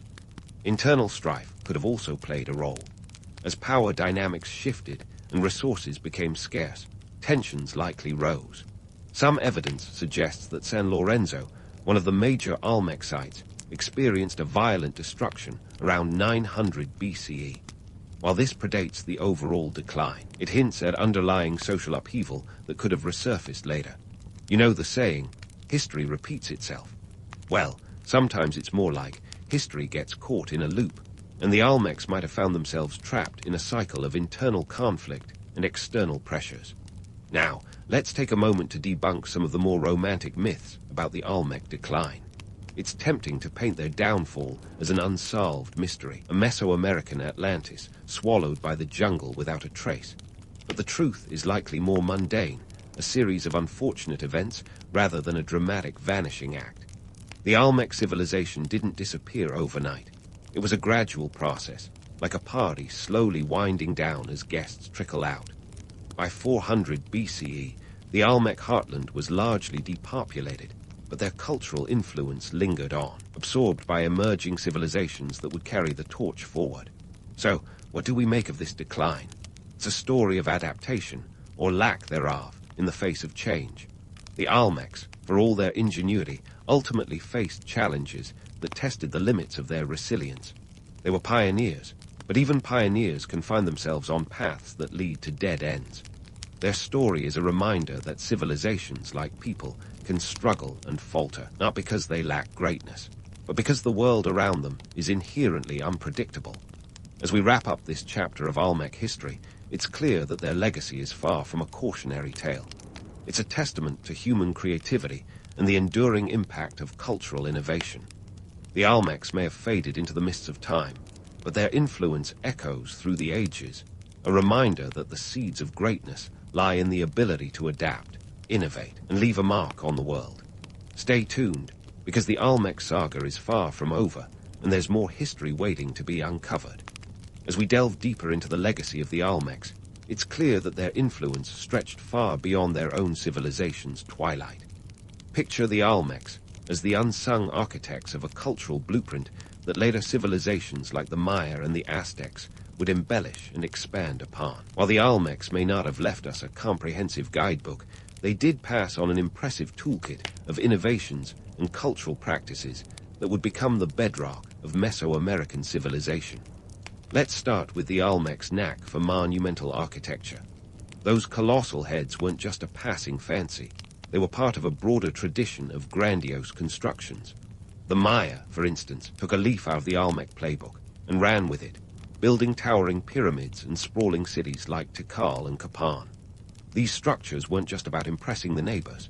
They served as political and religious centers, much like their Olmec predecessors at San Lorenzo and La Venta. In this way, the Olmecs set the stage for the Maya to elevate their cities into the heavens, literally and figuratively, making stone and sky their canvas. Then there's the spiritual legacy. The Olmecs' shamanistic practices and pantheon of deities, with the jaguar as a prominent figure, echoed through the ages. The Maya and Aztecs didn't just adopt these religious elements, they elaborated on them, weaving them into intricate belief systems that governed their societies. The Maya, for instance, developed a complex calendar system tied to their religious rituals, a direct descendant of the Olmec calendar innovations. This wasn't just about marking time. It was about orchestrating the cosmos, ensuring that the heavens remained in balance with the earthly realm. The Olmecs may not have left behind a fully decipherable script, but their spiritual influence was as indelible as the constellations. Speaking of scripts, let's talk about the Olmecs' contribution to writing.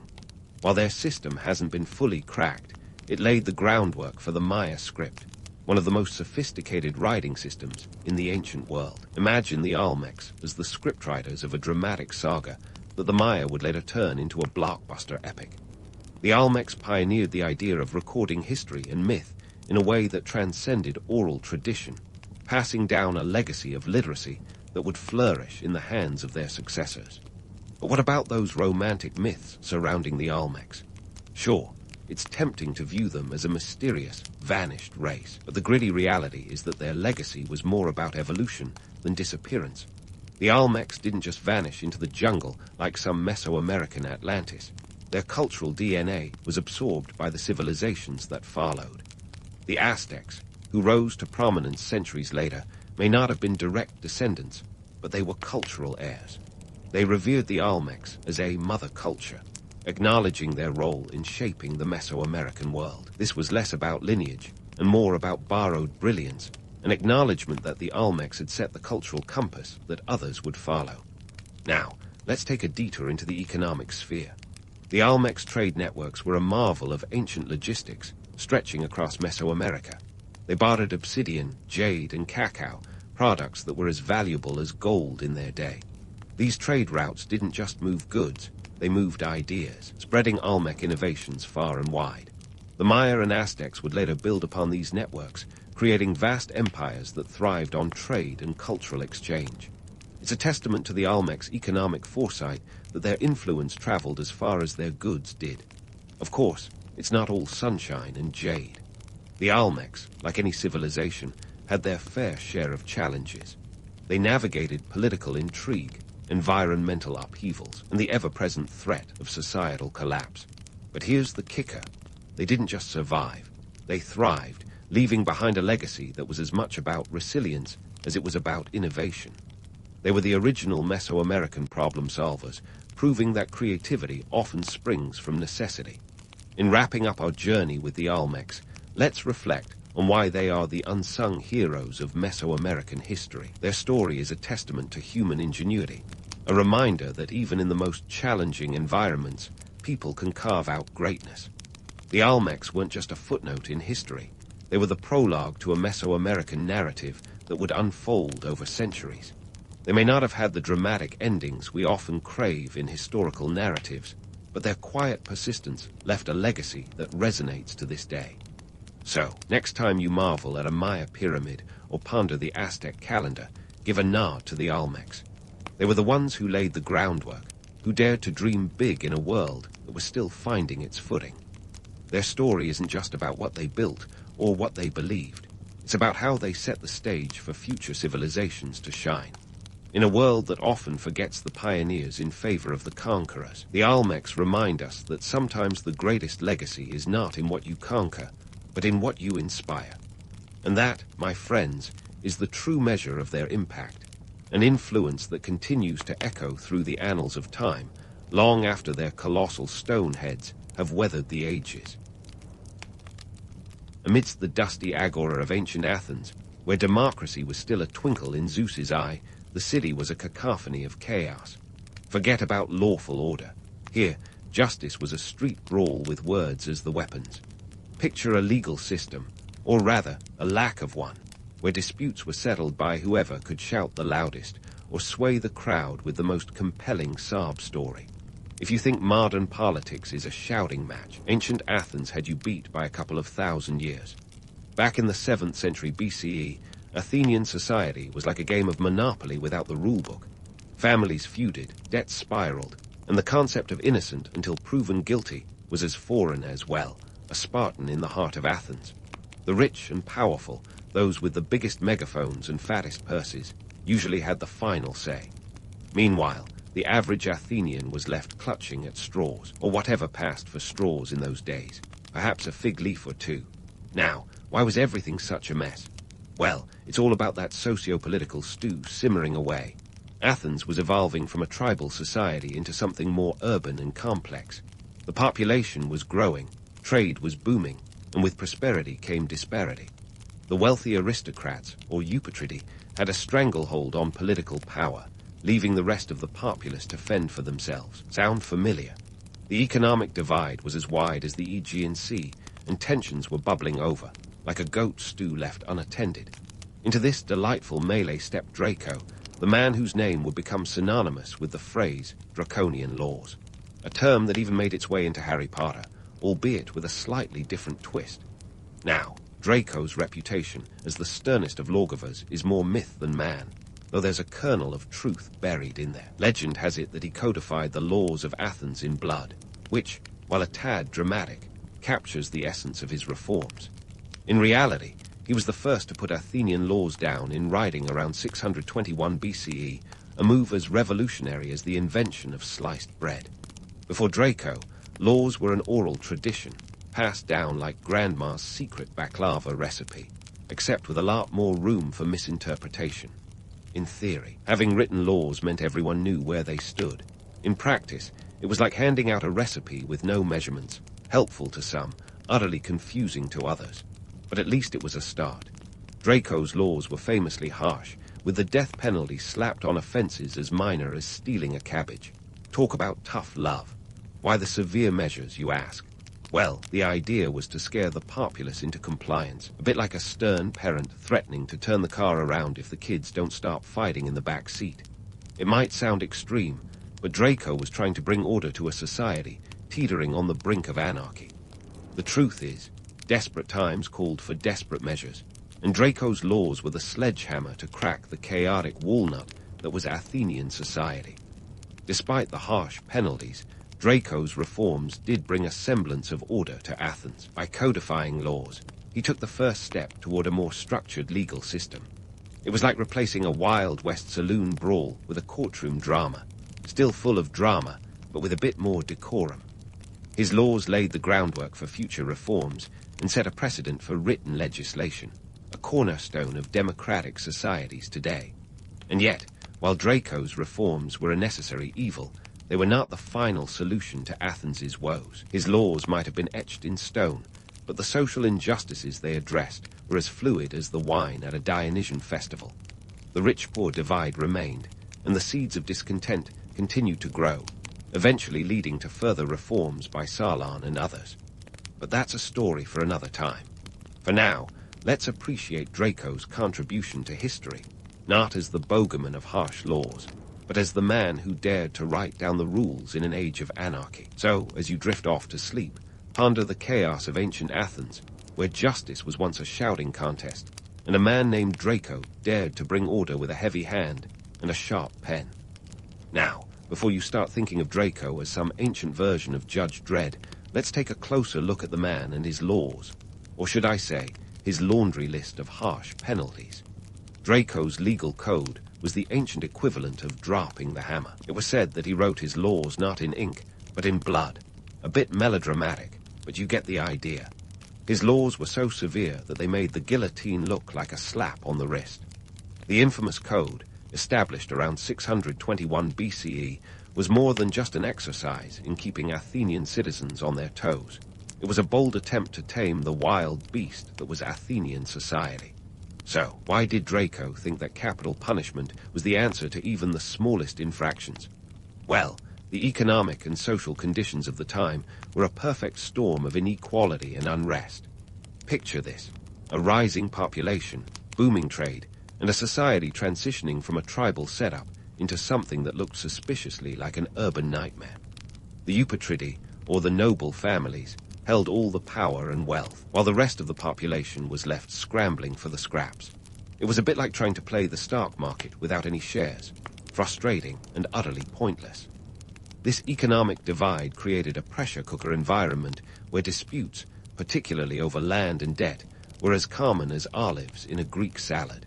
And with no written laws, the rich could manipulate the unwritten rules to their advantage, leaving the common folk feeling as cheated as a kid whose older sibling changes the monopoly rules mid-game. Enter Draco with his legal sledgehammer in a bid to level the playing field. The severity of his laws was meant to be a deterrent, a way to scare the bejessus out of would-be criminals and ensure that everyone, yes, even the aristocrats, thought twice before acting out of line.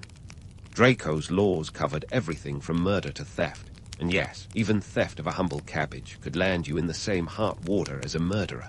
It was a zero-tolerance policy before zero-tolerance policies were cool. The idea was to create a sense of equality before the law, albeit a very harsh one. This was a time when oral traditions ruled the day, and justice was often a matter of who you knew rather than what you did. By writing down the laws, Draco was saying, "Look, folks, here's what's what. No more room for interpretation, no more playing favorites." Now, you might be wondering why the Athenians didn't just revolt against these draconian measures. Surely, they weren't fans of losing their heads over a bit of cabbage pilfering. But here's the kicker. Many Athenians actually welcomed Draco's laws. Why? Because for the first time, there was a sense of order, however brutal it might have been. The written laws removed the ambiguity that had allowed the wealthy to manipulate the system. It was a step towards legal transparency, and that was a big deal in a society where the legal system was otherwise as murky as the oracle of Delphi's predictions. Of course, Draco's measures were not without their critics. Ancient sources tell us that the Athenians later joked that Draco's laws were written not only in blood, but might as well have been written with a guillotine. And while it's tempting to dismiss these laws as the overzealous ramblings of a man who took the phrase, tough love, a little too literally, they laid the groundwork for future reforms. It was an early experiment in the rule of law, setting the stage for Saladin's more moderate and famous reforms just a few decades later. Draco's legacy, then, is a complex one.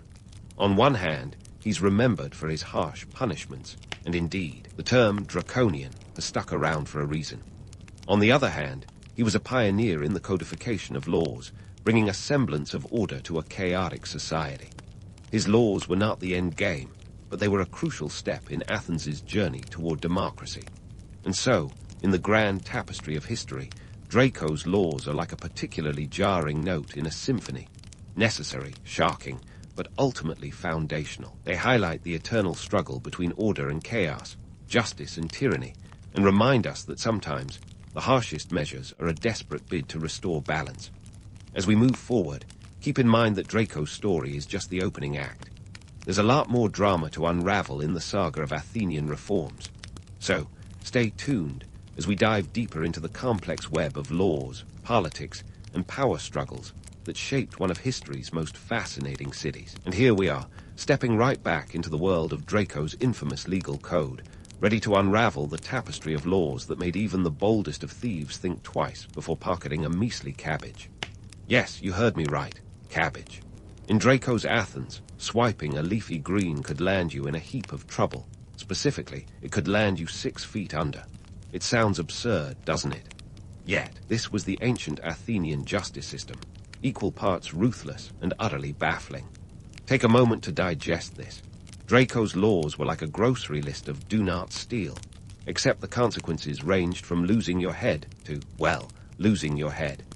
From the serious crime of murder to the petty theft of vegetables, Draco seemed to have a one-size-fits-all solution: capital punishment. It's as if Draco decided the best way to control a rebellious classroom was to expel every student who so much as whispered. The logic: scare them straight. The result: a legal system that was as forgiving as a Spartan boot camp. Now, let's pivot to the primary sources that help us unravel this draconian web. Aristotle's Constitution of the Athenians gives us insight into these laws' real implications. Aristotle, ever the philosopher with a penchant for poking holes in other people's ideas, noted that Draco's laws were characterized by their extreme severity. He famously quipped that the smallest offenses received the same punishment as the greatest because, in Draco's view, minor infractions merited death, and there was no harsher penalty for major crimes. In other words, Draco had an all-or-nothing approach that might have made sense in a world where everyone was equally culpable. But Athens was anything but. Draco's rationale, it seems, was rooted in a desire for equality, or at least a draconian version of it. By applying the same harsh penalties across the board, Draco aimed to create a level playing field. No more special privileges for the wealthy. Your social standing couldn't save you from the gallows. It was a radical idea in a society rife with inequality, yet one that swung the pendulum from chaos to tyranny. But why cabbage, you ask? Why not gold or something with a bit more pizzazz? Well, it's less about the cabbage itself, and more about the symbolic act of theft. In a society where survival often hinged on one's ability to provide, theft, even something as minor as a cabbage, represented a breach of trust and order. Draco's laws were a blunt instrument to hammer home the point that any disruption of societal norms, no matter how small, was a threat to the fragile order he was trying to establish. Let's not forget the economic backdrop to all this. Athens wasn't just about olive oil and democracy. It was a bustling trade hub, and with trade came wealth, and with wealth came disparity. Draco's code was an attempt to address the societal imbalance by making the law an impartial arbiter. Theoretically, it didn't matter if you were a pauper or a prince. If you broke the law, you faced the same consequences. In reality, though, rich usually found ways to wiggle out of trouble, leaving the common folk to face the full brunt of Draco's wrath. So, while the law was blind, it occasionally peeped through a gap in the blindfold. Now, I know what you're thinking. Surely such a harsh system couldn't last long. You're right, but it wasn't just the severity of the laws that prompted change. It was the realization that fear was a lousy foundation for a stable society. Draco's laws may have brought temporary order, but they did little to address the underlying issues of inequality and social unrest. They were a band-aid on a gaping wound, and Athens needed a more comprehensive solution. Enter Saladin, the reformer who would later soften Draco's harsh measures and lay the groundwork for a more just and equitable society. But let's not get ahead of ourselves. Draco's legacy, though tainted by the severity of his laws, was nonetheless crucial in the evolution of Athenian governance. He was the first to put pen to papyrus, an act that symbolized a shift from arbitrary rule to a semblance of legal structure. Draco's story is a cautionary tale about the dangers of overreach in the pursuit of order. It reminds us that while laws can be tools for justice, they can just as easily become instruments of oppression. And while it's tempting to laugh at the absurdity of a cabbage warranting the death penalty, it's a stark reminder of the fine line between justice and tyranny. So, as we wrap up this chapter on Draco, let's tip our hats to the man who, despite his flaws, dared to impose order on chaos. His laws may have been harsh, but they set the stage for the gradual development of a legal system that would one day aspire to balance fairness with order. Keep this in mind as we continue our journey through the annals of Athenian history, where the seeds of democracy were sown in the most unlikely of soils. Stay tuned, because the story of Athens is just getting started, and there are plenty more twists and turns ahead.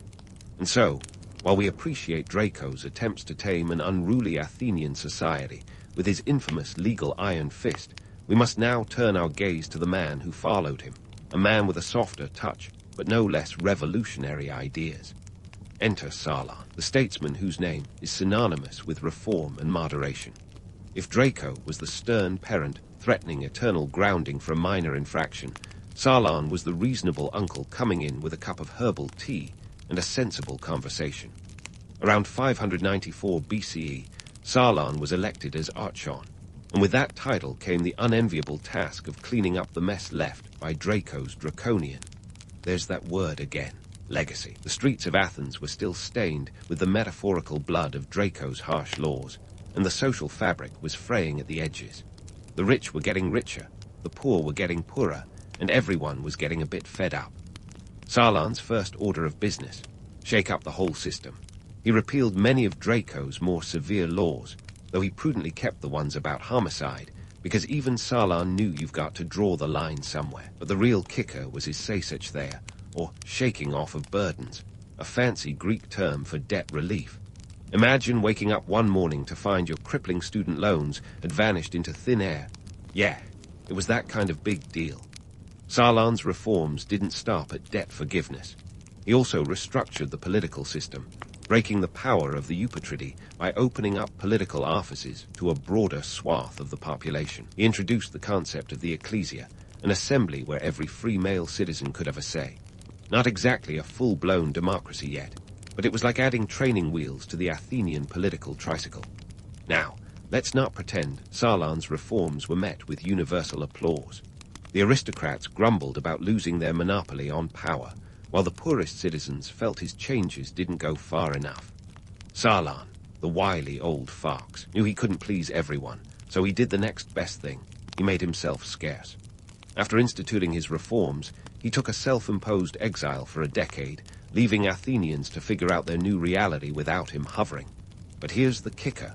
Saladin's laws, much like Draco's, were a product of their time. They were an attempt to balance the scales of justice, creating a system that was neither too harsh nor too lenient. If Draco was about fear, Saladin was about fairness, and his reforms laid the groundwork for what would eventually become the Athenian democracy we all love to romanticize. And yet, even Saladin's vision wasn't perfect. It was just the beginning of an ongoing experiment in governance. The funny thing about Saladin's reforms is how they echo in modern times. Think about it. Debt relief, political representation, and legal reform are still hot topics in today's world. We're still grappling with how to create an equitable society, much like the Athenians did over 2 millennia ago. It's a sobering reminder that while the players have changed, the game remains remarkably similar. Now, let's circle back to the impact of Draco's laws, because believe it or not, his legacy didn't just vanish with Saladin's reforms. Draco's decision to write down the laws had a lasting influence on Athenian society. Written laws became a cornerstone of Athenian governance, and they introduced the concept of legal transparency. Sure, Draco's laws were brutal, but they also set a precedent for accountability, a precedent that persisted long after his particular brand of justice was repealed. Draco and Saladin represent two sides of the same coin, the struggle to balance justice with mercy, order with compassion. They remind us that the path to a just society is fraught with challenges, and that every solution brings its own set of problems. In a way, the evolution from Draco to Saladin is a microcosm of human history itself, a series of steps, missteps, and course corrections in the pursuit of a more perfect union. As we look back on these ancient reforms with the benefit of hindsight, it's easy to critique and question. Why didn't Draco foresee the backlash of his harsh laws? Why didn't Saladin push further towards full democracy? But history isn't about what-ifs. It's about understanding why things happen the way they did. It's about recognizing the human element in every decision, the trial and error that define our progress. So, what can we take away from this saga of laws and reforms? Perhaps it's the realization that there's no one-size-fits-all solution to governance. Every society must navigate its own set of challenges, and what works for one may not work for another. The lessons of Draco and Saladin remind us that the search for justice is ongoing, and it's a journey that requires both courage and compromise. As we continue to explore the annals of Athenian history, remember that each reform, each law, and each leader contributed to a legacy that still echoes today. The story of Athens is far from over, and there are more twists and turns ahead as we delve deeper into the evolution of one of history's most fascinating civilizations. So stay tuned, because the next chapter of Athenian drama is just around the corner, and it promises to be every bit as compelling as the last. Draco and Saladin may have set the stage, but Athens wasn't done with its dramatic legal makeover. Picture a city where the ink of Draco's severe statutes and Saladin's sensible reforms had only just dried. The Athenians were like actors in a play, caught between a tragedy and a comedy, trying to figure out if they were the punchline or the protagonists. Draco's laws, with their legendary harshness, had left an indelible mark on the city-state, a bit like a tattoo you regret but can't quite erase. The man himself, well, he was more of a myth than a historical flesh-and-blood figure, a cautionary tale wrapped in judicial robes. Draco's legal code, enacted around 621 BCE, was like a double espresso shot in the chaos of Athenian society. His laws were memorably severe, with capital punishment being the go-to remedy for everything from murder to petty theft. But there's a method to this madness. Draco's laws were meant to be a shock to the system, a desperate attempt to impose order on a city teetering on the brink of anarchy. It's like trying to silence a rock concert with a librarian's shush. Bold, but ultimately untenable. And yet, this drastic approach did force the Athenians to think about what kind of society they wanted to live in. In their own way, Draco's draconian measures were a wake-up call, a reminder that unchecked chaos was unsustainable. The reality of Draco's laws was harsh, but so was the world they emerged from. Athenian society was a hotbed of inequality, with the Eupatridae aristocracy holding the reins and everyone else left clinging to the back of the cart.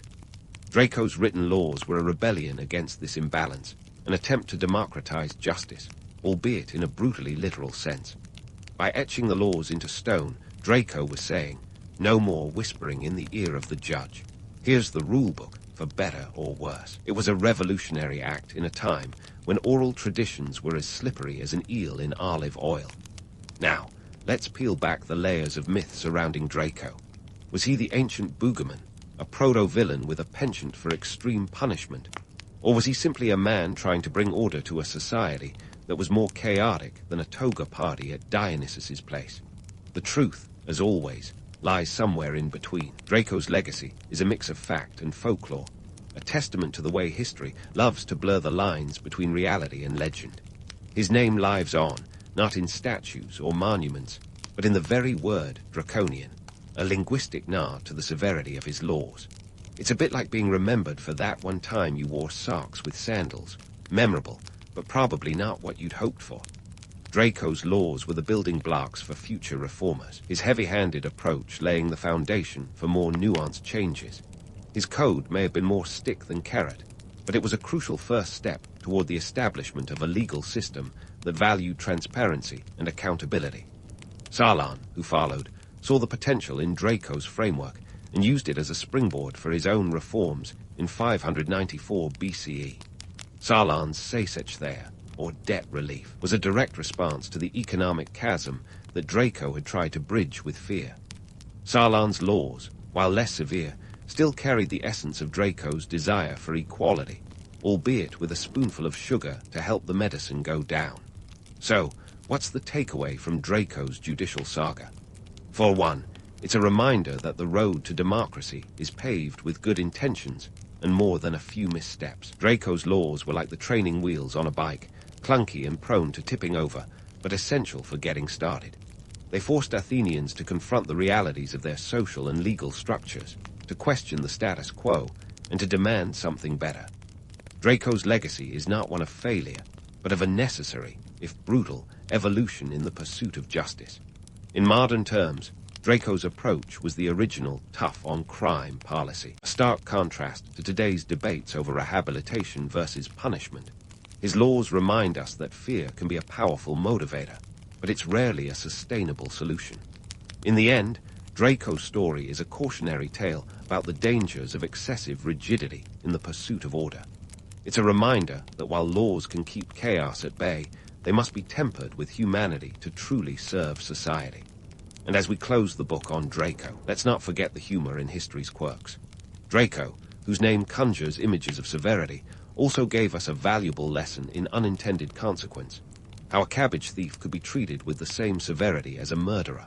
It's a darkly comic reminder that justice, like a good punchline, depends on timing and context. Draco's chapter in Athenian history is an enduring story of balance between myth and reality, order and chaos, fear and fairness. It's a tale of how one man's attempt to control a city spiraling into disorder inadvertently set the stage for democracy. So, as you mull over Draco's legacy, remember this. Sometimes it takes a heavy hand to light the spark of reform, but it takes wisdom and courage to turn that spark into lasting change. Now, with Draco's tale tucked into the annals of Athenian history, we can look forward to how this city continued its journey toward the democracy that would shape the Western world. Stay tuned, because the drama of Athens is far from over, and the stage is set for even more intrigue and innovation.